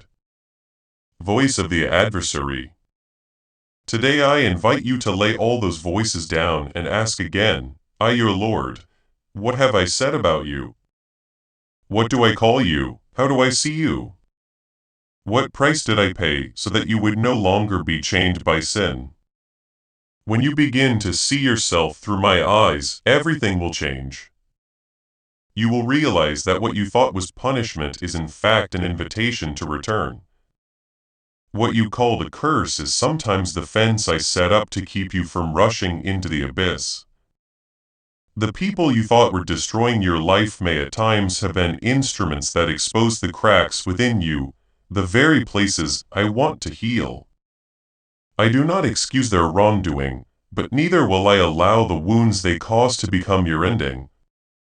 I will touch your spirit when you are still in me, not when you run around trying to prove you are worthy, but when you let go and say, Lord, I have no way left, but I still want to believe. In that surrender, I begin to bring light. I show you the hidden links in the story of your life. The moments when I quietly intervened, the meanings you were never able to connect. Little by little, I lift the veil on the good plan I set in motion long ago. A plan that does not exclude dark days, but uses even those days to weave something greater and good. You will not understand everything overnight. And I do not promise to explain every detail the way you might want. But I promise I will let you know enough that you will no longer suspect me to be your enemy. I promise to give you certainty that in the middle of all you do not understand, there is still one thing you can hold on to. I love you, I forgive you, and I do not use your old sins to kill your future. Today, let me put an end to the fear that I am cursing you. Let me continue this story of restoration you have abandoned so many times because of confusion. Stop nurturing a distorted image of me. Let me introduce myself to you again through your lived experience as a father who is both just and gentle. One who hates sin and yet embraces the repentant sinner fully. And in that embrace you will find the peace you thought you had lost. Together with a new beginning within the beautiful plan I have already prepared for you. My beloved child, do not let what is swirling around you weigh your soul down even more. I see the moments you sit still, your eyes fixed somewhere while your mind drifts through hundreds of things that happened, telling yourself that surely I am angry. Surely I am disappointed. Surely I am tired of your repeated stumbles. But my child, I do not keep a storehouse of resentment to bring out and torment you. I take no pleasure in watching you punish yourself, condemn yourself. Lock yourself inside an emotional prison you built with your own hands. I do not need your despairing sighs as some kind of payment. What I want is for you to understand my heart, so that one day your trust in me will no longer be shaken by storms or by anyone's words. I want to draw you close enough that even while dawn is still dim, when others are still asleep, I can whisper to you. I long for mornings at daybreak when you wake, not only to manage a new day, but also to hear me speak to you about what lies deep in my heart for you. You are about to enter your divine future. Remember that this message does not end with you. People can use your breakthrough to get where they need to go through the link in the description or the pinned comment. Whether by buying a coffee, making a donation, or becoming a member of our COF community, you can help this mission. By doing so, you are sowing into the awakening, deliverance, and restoration of souls who are still trapped in darkness. This is not poetry. When Jesus says, "Give and heaven will open over you," every seed you plant turns into oil for your destiny. fire for your calling and safety for your family. Now is your time, my child. Have faith, and as you do, watch God multiply what you let go of. In those quiet hours, I want to let you taste a portion of my glory. So your spirit is touched by something beyond the limits of the mind. You will not merely hear teachings about my love. You will feel it like a warm wave spreading through your chest, like an invisible mantle settling over your whole being. Then you will know it is not imagination. It is me holding you with a love beyond reasoning, a love that is living, a love that does not fade with time. I do not love you in flashes near when I feel like a gun when I don't. My love for you is not worn down by years, nor extinguished by your failures. I want to uproot every doubt in your heart about whether you still belong to me. You are not an anonymous object among billions of lives. Even when you think I have turned away by day and by night, when others lose patience with you, I still quietly watch over you, shelter you, and wait for the. You are my inheritance, my treasure, precious in my sight. My eyes do not leave you. Moment your heart opens again, I do not come to you with coldness, but with a pure and gentle love, without calculation, without hidden motives, without conditions or bargaining. So be brave and begin to set aside the twisted thoughts you have had about me. Each time you think, God is punishing me because he's sick of me, ask carefully, what do I gain by seeing you in pain? By watching your heart shatter. I am not a tyrant sitting on high, waiting for lightning to strike just to satisfy myself. Nor do I need your panic to prove that I am powerful. What I want to see in you is not trembling fear, but trusting eyes. I want you to see me as a father you can run to even when you have just sinned. Even when you have not yet fixed anything. Of course, you know better than anyone that every choice comes with consequences. A careless word can fracture a relationship. An impulsive decision can set off a chain of problems that leaves you exhausted. One compromise with what is wrong can open the door for confusion to flood in. I do not deny that. I do not erase the workings of cause and effect in this world. But my child, what I want you to understand is this. I do not lead you into ruin and then leave you there alone. I do not take you into a dead end so you will remain trapped in darkness forever. I patiently wait for you to return to me so that father and child can sit together, face what has happened honestly, not to humiliate you, but to heal you and reshape you. I am your God, the one who rules the whole universe in unfathomable majesty. I am your Father who understands every hidden corner you tell no one about. I am the friend who never leaves, who knows every joy and sorrow you have lived through. I am the righteous judge who discerns good and evil, who puts all things in their rightful place, and yes, I am also a consuming fire. One who does not compromise with wickedness, cannot be bought, cannot be bent by human desire. But do not stop at that image and forget something deeper. Still, I am also your stronghold, your refuge, your defender, the one who rises to speak for you when no one understands. The one who shields you from the schemes of the wicked. My righteousness and my protection are not separated precisely because I am righteous. I stand with those who truly turn back to me. In my hands remain the marks, indelible proof of the price paid for your soul. The cross is not merely a distant event. It is the everlasting evidence that your debt of sin has been paid with my very life. You no longer have to live as a sinner waiting for a final sentence. You are invited into the position of a redeemed child, received, claimed, loved. Even if on this earth there are still consequences you must face because of yesterday's choices in the middle of hearings, responsibilities, and repairs. I am still there to uphold your spirit, to pull your soul back from the abyss of despair. I do not leave you to walk through your season of making things right by yourself. What I desire from those bitter experiences is this: that you learn and that you live differently. I want you to wake up, to recognize what slowly robbed you of inward purity, what led you to hurt others and wound yourself. I do not want you to escape trouble and then stop there only to return to the old orbit a few years later.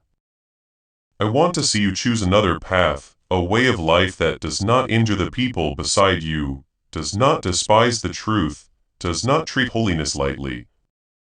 I want you to stop at the edge of the cliff.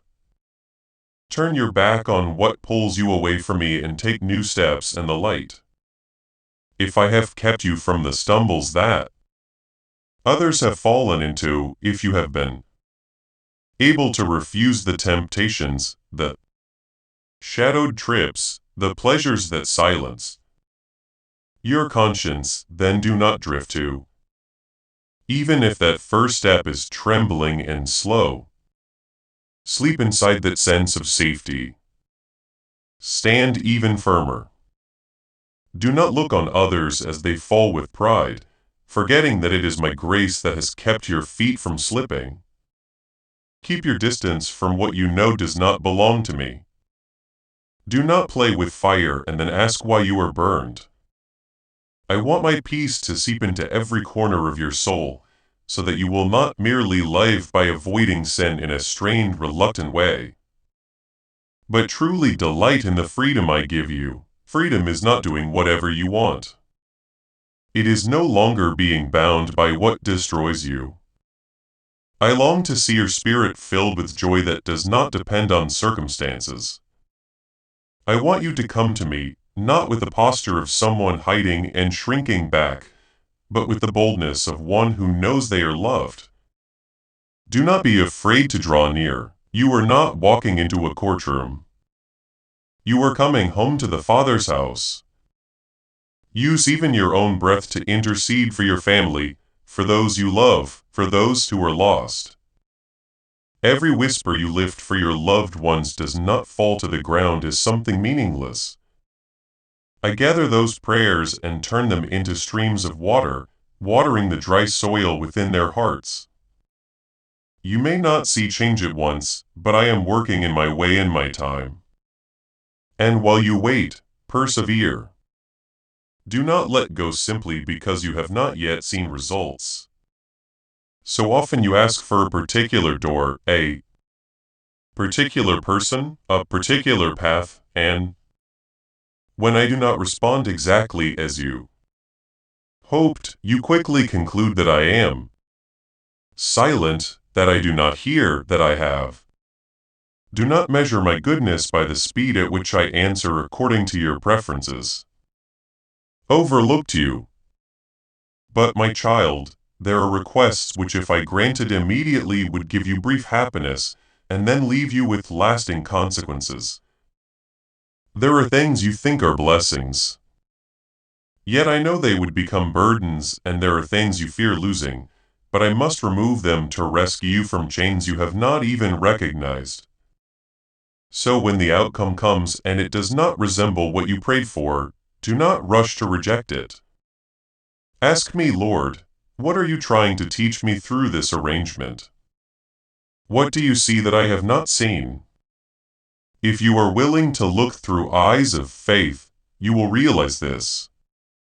That better is not always comfortable, but it will mature your soul, draw you nearer to me, and make your life a channel of grace rather than merely a place that I never take away what is good without preparing something better. Receives. You do not need to understand every detail. You only need to hold tightly to one truth. I lead you through every season, every bend in the road with one ultimate purpose: that you might become more like me, freer, brighter, and that through you my blessing I do not turn my back on you, and I do not treat your joy as entertainment. Might flow to others. Tonight when the room grows dark, when the lights are out, when the noise outside settles, and it is only you left with tangled thoughts, I ask you not to rush into sleep with the same exhaustion and believe this even while tears still cling to your lashes, because it is precisely then that I am nearer to you than ever before, my beloved child. Heaviness is so many nights before. The moment you pull the blanket up, before you sigh one more time, pause and whisper softly, but with your whole heart. I am dwelling in the shelter of the Most High. I am covered in the loving arms of the Almighty. He is my strength, the refuge of my life. Let those words not merely brush your lips, but flow into your heart like warm water. Because they are not a slogan, they are truth, a covenant between me and you. Even if the whole world turns away, even if people's eyes grow cold, even if someone looks down on you, I still look at you with tenderness. I do not see you through the lens of small mistakes. I do not measure your worth by the times you have stumbled. I see you in the light of my love for you. Love I had for you even before you entered this world. I know exactly who you are. I know which wounds have torn through your heart. The times you cried and no one knew. Even the things you have not dared to admit to yourself. And yet in the midst of it all, I still say I want you, I choose you, I accept you. You may feel small, unknown, unnecessary in a sea of talented, radiant people. You may think there is nothing remarkable about you, nothing that sets you apart. Nothing. You are in this vast world, but to me you are not a number. You are not a blurred face in a crowd. You are a person I call by name. A soul I love with a personal love that cannot be replaced. I know the quiet dreams you have not dared to speak. The desires you keep hidden for fear of being mocked. Extinguished for fear of hoping only to be disappointed again. I hear even the words you have not spoken aloud. Giving to this work through the link in the description or the pinned comment. Whether by buying a coffee, making a donation, or becoming a member of our co-ef, please know that every seed you plant in this mission will grow into a torch that shines in someone else's darkness. Community does not go to a channel. Your actions are supporting a divine mission to save lost souls. Heaven moves through willing voices, but it grows through hearts that are kind. This is what I say over you now. Each gift you give is like a stream of living water that flows into the life of someone who needs healing. Give and it will be given to you is not just a verse for Jesus. It is a living promise that shapes your future. Allow me to invite you now with a simple act of faith. Come into this moment with purpose, with honesty, and with hope. The money you give today is not a donation. The act of spiritual obedience that lets your heavens open is what opens them.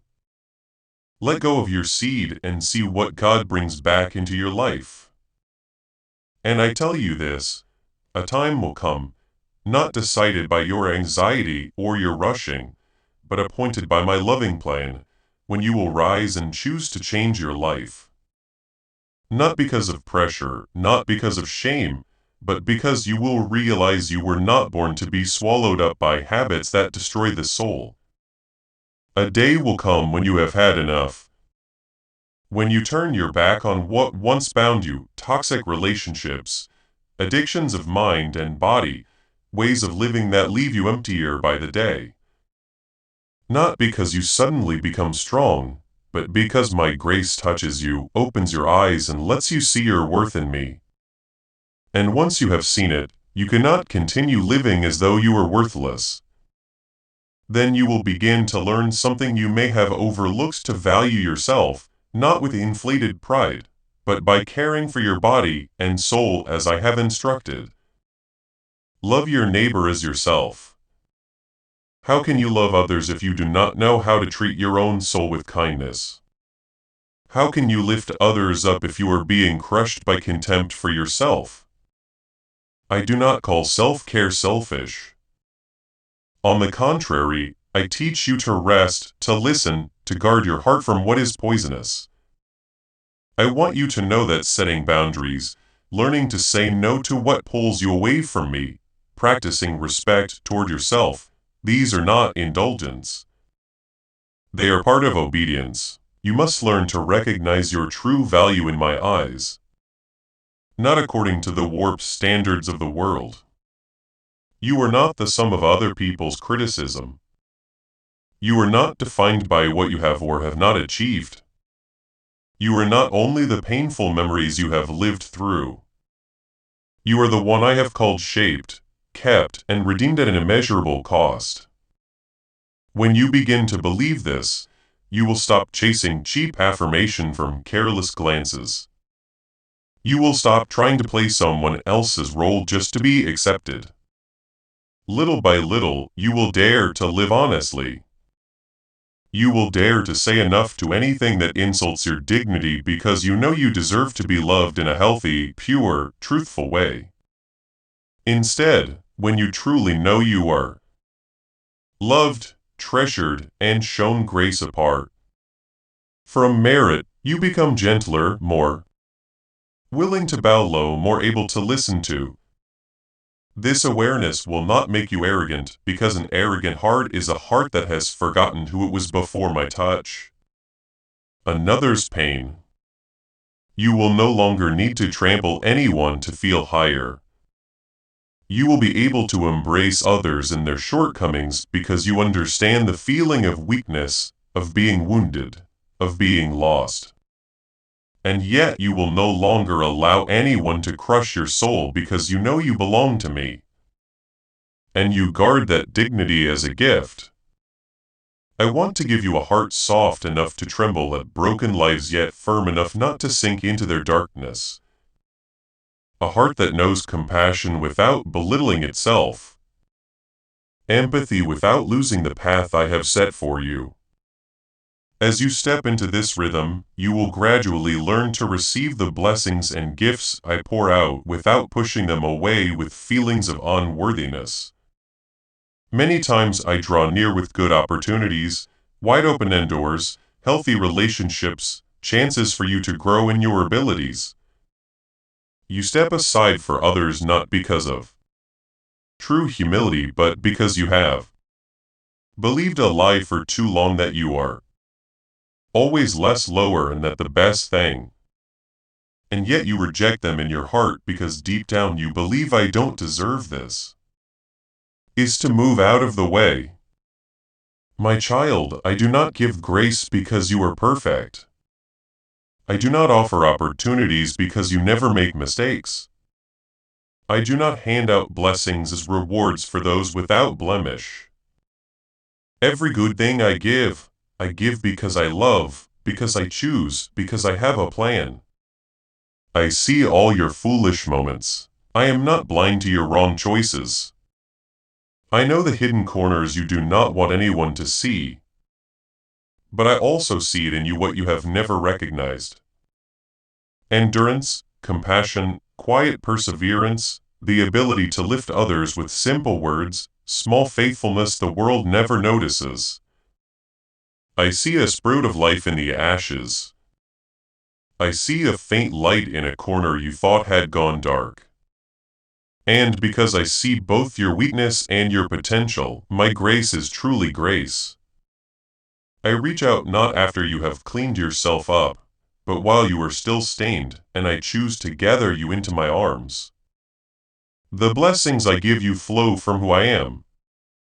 I am kind, slow to anger, abundant in grace, rich in mercy. I do not distribute goodness by calculating merit and fault the way people do. If I did, you would have nothing to receive. But I give because I am who I am, and that is your hope. So I ask you now, do you believe what I am telling you? Not merely believing with the mind, nodding and then returning to the same old life. I am asking your heart, the place where you truly decide who you are, what you deserve, and how you will respond to me. Sit with this. Do not scroll past it. Do not let these words slip by like countless reminders you have heard before. Take a pen or open a note on your phone and write honestly what you believe about me and what you believe about yourself. Tell me the hidden fears, the areas where doubt still lives. Lord, here I still don't dare believe you truly love me. Speak it to me. Write down what you know is true but have not yet lived. The dreams you abandoned because you assumed you could not. I want to read those lines as I would read a letter from you. Because your words are not only for you to see. They help you face your own heart and reveal the corners that need my light. And as you write, as you tell, as you lay yourself open before me, you will sense something begin to shift. Sorrow feels named, shame loosens, burdens grow lighter. That is when seeds of faith and a renewed spirit begin to take root. Not blind optimism, but a steady hope anchored in the one who does not change. I want to see a new posture in you. Instead of replaying verdicts against yourself all day, you learn to speak words that align with the truth I have spoken. Instead of seeing yourself only as a victim of circumstances, you recognize you carry the life of God within you.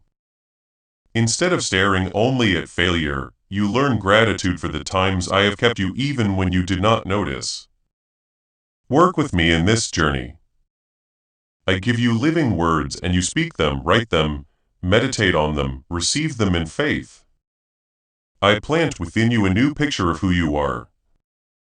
And you take small steps to live in a way that matches that picture. Do not be afraid if you still tremble. I welcome even your trembling. I ask you only this. Do not turn away from my grace when you grow weary. Come back. Talk with me. Write what you are carrying inside. I am there listening, patient, always ready to lead you forward. Not eyes of contempt or inflated pride, but the eyes of someone who knows they are loved, forgiven, called, and sent out in the boundless grace of their Lord, my little by little until you can see yourself with eyes closer to mine. Little child in my heart. First of all, be at peace about this. I do not set high above frowning at you, and I am not waiting for you to stumble so I can blame or condemn you.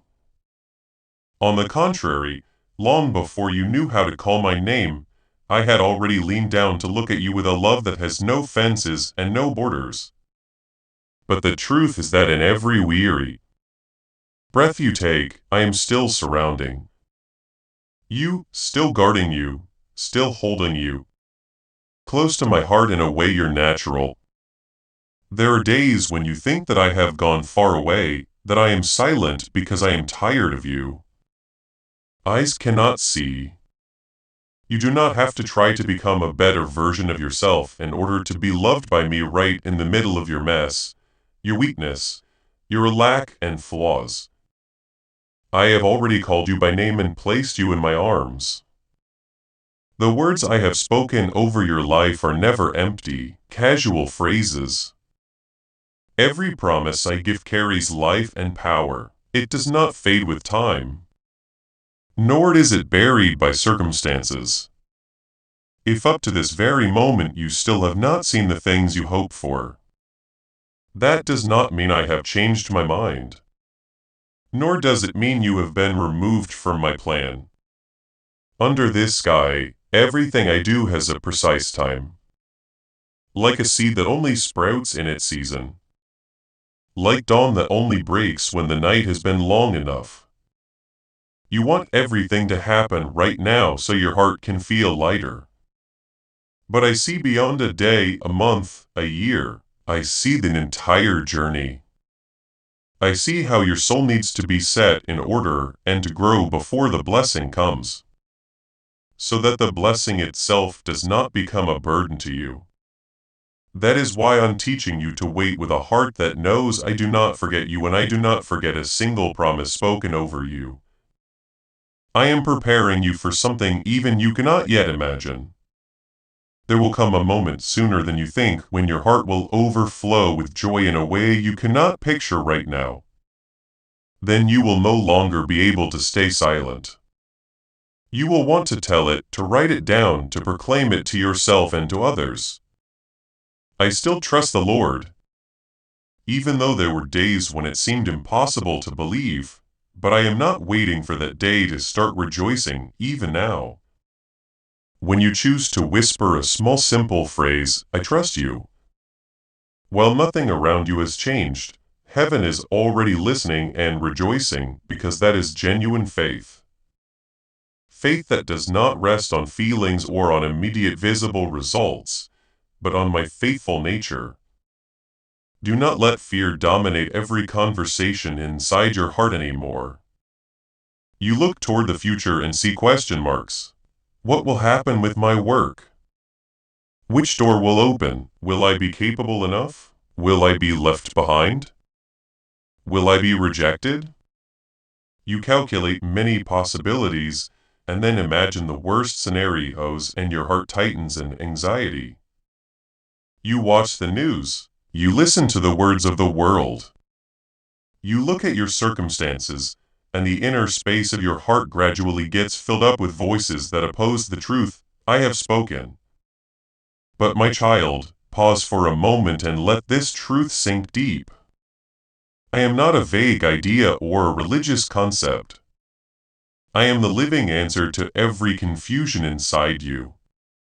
I know you worry about tomorrow, but I am already standing in that tomorrow, arranging everything in the best way for your salvation and your future. I hear your sighs about your job, your career path, about doors that seem about to close. I see the nights when you toss and turn because you are afraid of losing what you are holding on to. And while those negative voices are building a wall to imprison your mind, I'm still standing right in the middle of that chaos speaking to you clearly. Do not be afraid. Do not fear those who seem to have the power to decide your life. Do not fear judgmental looks, harsh gossip, hidden schemes designed to discourage you. They may string words together to stab at your reputation. They may twist the story to damage your image. They may arrange the setting so that you look like the loser. But they cannot touch the cord that I am holding in my hand. Your soul and the plan I have written for your life. What they can damage is only the surface. What I am building is the foundation. When you stand on the side of truth, you do not need to use tricks or revenge. My power surpasses every force you can see. And I am not silent in the face of anything that rises up against the good work I have begun in you. As this awakening grows inside you, know that helping with this mission is not a joke. It is a sign from God. You can support this work through the link in the description or the pinned comment. Whether by buying a coffee, making a donation, or becoming a member of our COF community. By doing so, you become part of Jesus' plan to save souls who are still stuck in fog. Every seed turns into light that fights against darkness. If you water others, you will be watered yourself. Jesus says this is not history. It is a living promise about your future. Come into this moment with faith and a plan. What God has already planned for your life can be unlocked through your giving. So instead of wearing yourself out running around to defend yourself, I invite you to another place, a quiet place where only you and I remain. Find for yourself a small corner. It does not need to be a solemn church or a special space. Just a place where you can sit down, put your phone aside, turn down the noise, and close your eyes. You do not need to prepare a long prayer or arrange polished words. I do not measure you by how smooth your speech is. What I desire is an open heart and a silence that knows how to listen. When you let all other sounds grow still, you will begin to notice a voice that is very gentle yet very deep, touching precisely the places you do not dare touch. Old wounds you have tried to hide, hurts you have never fully told anyone. I see you wake at dawn with your heart unsettled, staring into the dark of the ceiling, not knowing which thought to cling to, not knowing what the new day. Memories that return each time the sky is about to grow light will bring more opportunity or more pain. I know there are nights when after everyone has fallen asleep, you again face thick loneliness, feeling as if the whole world has turned its back and you alone are drifting in a silent emptiness. Yet in those very hours, I am closer to you than ever before. Even if your feelings cannot reach that reality, I say to you, come near to me, not with your physical feet, but with a movement of your soul. You decide to turn the inner gaze of your heart toward me.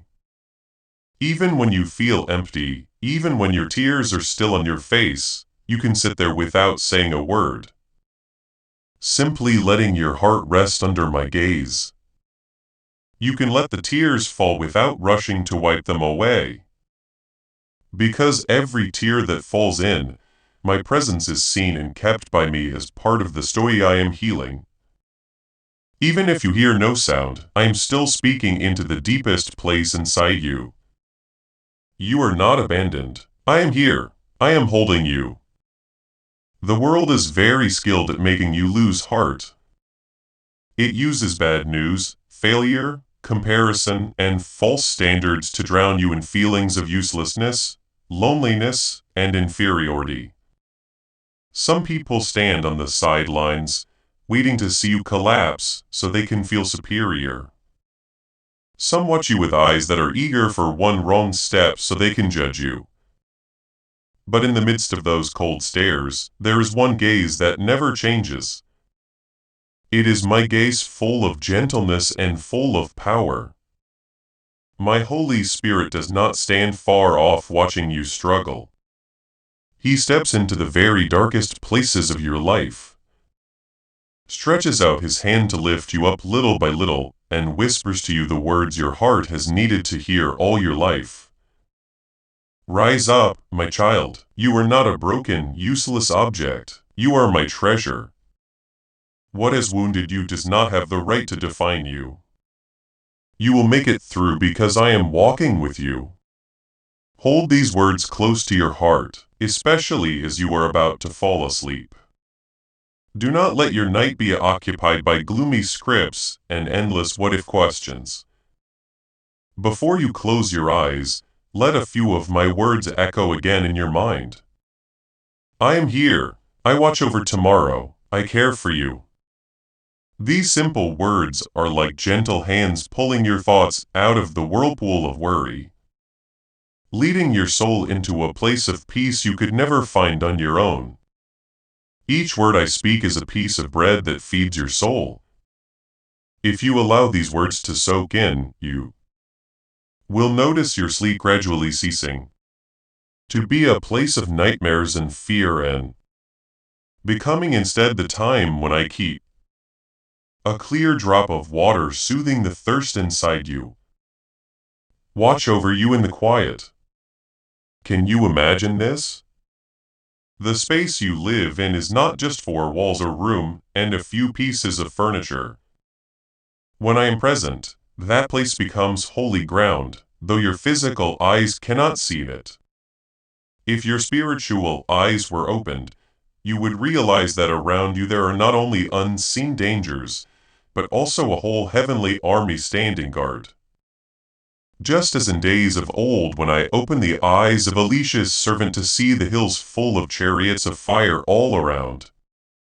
Whenever you grow weary and think there Is no one standing on my side, remember?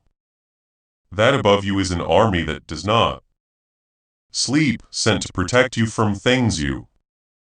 Today, I also want you to know that you are not alone in the battle. Cannot foresee. You do not see my hand pushing away accidents, blocking traps, redirecting evil schemes. But as long as I still give you breathe, that is the proof that I am actively at work to protect and lead you. Therefore, do not let fear and inner darkness have the final word. Let what I am saying to you today become the stronger voice. You are loved, not rejected. You are sheltered, not abandoned. You are being led, not left adrift. And in the midst of all that you do not yet understand, you only need to hold firmly to this one thing. And I will walk with you through every dark night until my light with my own hand redraws the picture of your life in a way more beautiful than any plan you have ever. I do not change. My love is never withdrawn. Dreamed of. My beloved child, I know that sometimes when you hear talk about blessing for many generations, you feel a bitter smile rise in your heart. You think, Lord, I can barely handle my own life debts, pressure, sickness, wounds, and all these tangled problems around me. How can I even talk about the generations after me? It is right at that point that I want to touch the deepest weariness in you. You have been seeing yourself as someone who has to manage everything alone, not as a child being led in a plan far greater than yourself. You do not have to be perfect to begin a new stream of blessing. You only need to be someone who dares to stop, who dares not to repeat the things that have hurt you. Maybe throughout your childhood you grew up in scolding, comparison, indifference, or violence. Maybe you have heard sentences like you are useless, you will never become anything. No one in this family has ever done anything, and you will be the same. Those lines are like invisible curses clinging to your memory and to the way you see yourself. And unconsciously you begin to repeat similar words to others, to your children, to the one you love, and to your own soul. But my child, I did not call you to be a loudspeaker repeating old toxic voices. When you recognize that you have been wounded by such words and you stand up and say, I will not speak like that to the next generation anymore, in that very moment in heaven, a dark chain is being. I called you to be a new voice, a new beginning. Broken. You cannot see it, but I see it. You think you are simply trying to be a better person, but in reality, that is a spiritual act, a turning point for an entire family line. I do not deny that you are tired. I know there are times you sigh and think, if only I had been born into a different family on a different foundation, maybe I would not have suffered like this. I do not blame you. I know there are nights when you lie awake worrying about money, the future, sickness, your children, your aging parents, and broken relationships. For those thoughts. But I want to tell you this. I can use the very dry ground on which you now stand to bring forth things the world thinks are impossible. Do you remember Abraham? He did not come from a perfect family. He came from a lineage that worshipped idols.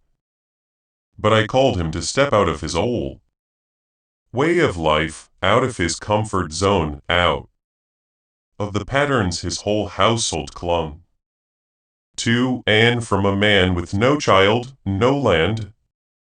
No one really knows the names of his parents beyond a few lines recorded. Nothing in his hands. I made him the father of many nations. The blessing did not begin when he had everything. The blessing began when he dared to walk according to my word, even when he did not yet understand it all. You are the same. I do not wait until your family is stable, your heart steady, and your circumstances smooth before I begin to work. I begin right in the present brokenness. I see the times you swallow your tears and remain silent, choosing not to cause more hurt. I see the evenings when you choose to pray for your loved ones instead of sinking into resentment. I see the apology messages, the humble words that no one knows you had to struggle so much just to write. I keep every one of these that is not weakness. Those are the quiet seeds of blessing. Do not think of blessing as a glittering gift that suddenly appears on some beautiful day. Very often blessing is simply that you no longer repeat the old mistakes. It is when you feel anger rising. Remember how others have wounded you through that same anger and you decide to stop, to be silent, to pray, to lay down yourself. On the outside, it may seem as if nothing has happened. But in the spiritual realm, I know a spiral has just been cut off. A repeated pattern has just been brought to an end. You know, there are families that pass down money, land, and fame. But there are also families that pass down pain, coldness, addiction, adultery, unbelief, disrespect, violence, and despair. I do not want your family to be just another copy of that suffering.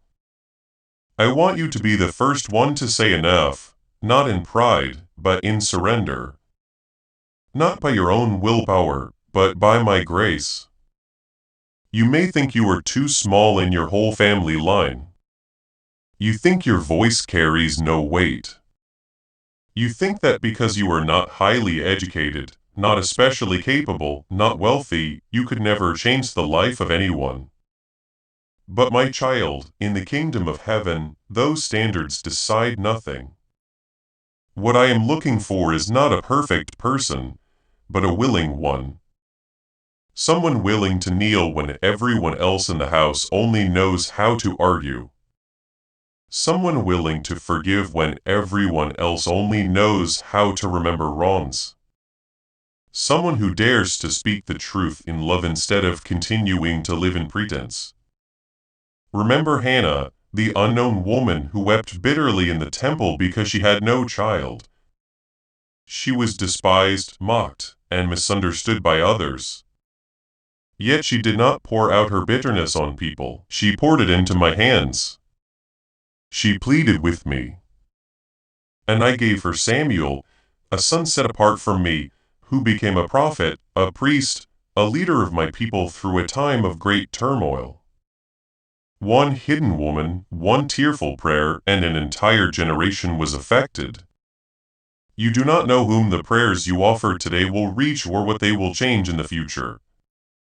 All you see is a cramped room, the yellow light of a lamp, a weary bed, and eyes swollen from crying. But from that very place, I can give your family, Samuel's and Timothy's people, whom the world will never know had their roots in your quiet sighs before me. I also understand that sometimes when you hear about a spiritual inheritance, you feel a sting inside. I have not even received anything good for myself. What inheritance could I possibly leave my child? Perhaps you never received gentle care from your parents. Perhaps you never had a truly warm home. Perhaps no one taught you to pray when you were young. Perhaps you had to grope your way to me through confusion and sin. Yet precisely because you had to seek me for yourself, you will treasure me precisely because you have known lack. You understand the pain of those who lack. And for that very reason, what you pass on to the next generation will bear the weight of all the days through which you have walked while bleeding. You are about to enter your divine future. Remember that this message does not end with you. People can use your breakthrough to get where they need to go through the link in the description or the pinned comment. Whether by buying a coffee, making a donation, or becoming a member of our COF community, you can help this mission.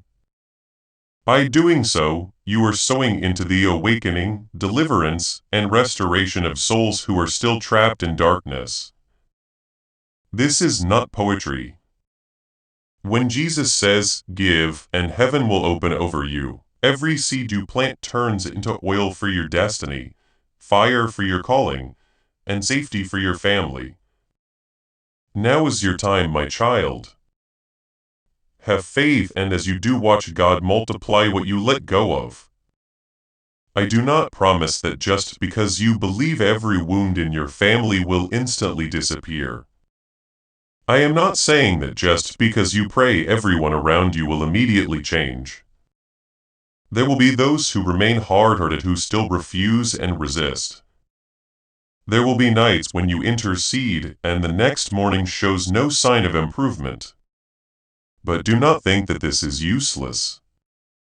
In this life, there are seeds that take many years to sprout. In the spiritual realm, there are walls that must be struck many times before they crack. What I ask of you is not to see right away, but to keep believing even when you do not yet see. Because what I am doing does not merely chase after your passing emotions. I am painting a great picture. But one day when you stand beside me and look back from the vantage point of eternity, you will see that every wound, every tear, every time you chose faithfulness has been fitted by me into a. You are standing so close that all you can see are a few ugly, messy strokes. Beautiful story. My beloved child, I want you to realize that every time you remain in me in the midst of your weariness, you are keeping open a door of grace, not only for yourself but also for others. If you give up, if you close your heart, if you say, "I won't believe anymore, I won't pray anymore," the stream of blessing that longs to flow through you will be blocked. I still love. I still wait, but many good things will have to be delayed because I do not force anyone to open the door of their heart. Do not let weariness make you lock the very door I used to enter your family. I do not require you to be full of strength all the time. I only ask that you do not leave me. Bring your exhaustion, your discouragement, your fear, your hurt feelings to me. Speak honestly with me as a child. Cry if you need to. Be silent if you cannot find words, but do not turn your back for when you remain. Even with only a tiny little bit of faith, I can still work. I will use that small faith to keep the stream of blessing from being cut off. I will use you slowly but surely to change the atmosphere in your home and the atmosphere in hearts. A gentler word, a held hand, an apology, a blessing, a meal without quarreling. These things may seem small, but they are the first bricks of a new foundation. Today, as you hear these words, you may still find it hard to believe that your life could become any kind of inheritance for anyone. But I believe in what I have in you. I believe in the plan I have written for you, even when you cannot yet see it. I believe in all the times you have sat there thinking you had nothing left, yet still called on my name. And I never waste what belongs to me, so my child, keep walking. Even slowly keep praying, even tired, keep believing. Even with a heart still full of wounds. Not because you are strong, but because I am faithful. I am faithful to the word I have spoken over your life. And one day when you unexpectedly hear your child, your grandchild, or some young person say to you, "I believe in the Lord," because of the life of my father, my mother, my aunt, my uncle, you will understand at least in part that the years you remained in me in the midst of all I am faithful to the generations you have not yet met. I am faithful to my own love. Your weariness were never meaningless. And you will realize that the blessing I am speaking to you about today truly has flowed through your life, reaching far beyond anything you ever dared to dream. Now, with all the depth of my heart, I lift my eyes and bring to you my most sincere petitions. Almighty God, you who see into every hidden corner of my soul, I confess that many times I have tried to keep control of my own life, clinging tightly to the things you have called me to let go of until I became exhausted. Today I come before you not with a strong fact, but with all my true weakness. Confused and hardened, please break every hardness in my heart. Shatter the stubbornness and pride inside me so that I may decisively turn away from evil. From the small compromises I keep telling myself are harmless. Please take the highest throne in my heart above my dreams, my feelings, my sense of safety, and my honor. Lord, please shape me according to your good purposes. Even though I do not fully understand, I still want to say I belong to you. Please use me. Pour out your Holy Spirit on the dry places within me so that I no longer live by mere instinct, but live under your gentle yet mighty guidance. From now and forever, dear Heavenly Father, I know I often tremble before trials and easily shrink back when faced with criticism, failure, and loss. Time and again, I have focused more on my own limitations than on your power. Today I earnestly ask you to give me new strength. Not a cold, numb toughness, but strength that comes from your love. So that I may face each storm without running away. Give me courage to step into the places you call me. Even while I'm still afraid to dare to speak what is right, even if I must stand alone, to dare to refuse sin even when it costs me something I cherish. Please turn my timidity into spiritual boldness. Change the areas I always avoid into places where I am ready to obey. Lord, when my legs shake, let your hand hold me fast when my will grows weak. Let your word lift me up so that I may walk steadfastly in the path you have chosen for me as a victor and no longer as a defeated one. Almighty God, I thank you for not letting my life drift along in ease and superficiality. The trials I once resented are now becoming the very places where you reshape me, break my pride, and strip away my illusions about myself. I thank you for not allowing me to go on living in hidden weakness, but using hardship to expose what needs to be healed. Thank you that every time I thought I was completely shattered, you used those very pieces to build a new person more humble, deeper, more dependent on you. Though I do not yet understand all the ways you are molding me today, I want to say thank you because without those dark days, I would not have learned to cling to you as I do now. Good and gracious Father, I thank you for all the times I wanted to let go. Yet you did not allow me to collapse completely. There were days I woke up feeling utterly drained. But then a verse of scripture, a song, or a gentle prompting in my heart was enough to help me stand up one more time. I know that was not my own strength, but the new strength you quietly poured into me. I thank you for giving me courage to face situations that once terrified me. Thank you for the times I was trembling yet still chose to do what was right. And looking back, I know clearly if it had not been for you, I would have run away. Thank you for showing me that you are not only the Lord in the Bible, but the one who is still walking with me step by step, lifting me up each time I am about to fall. I offer this prayer in the holy name of Jesus Christ. Amen.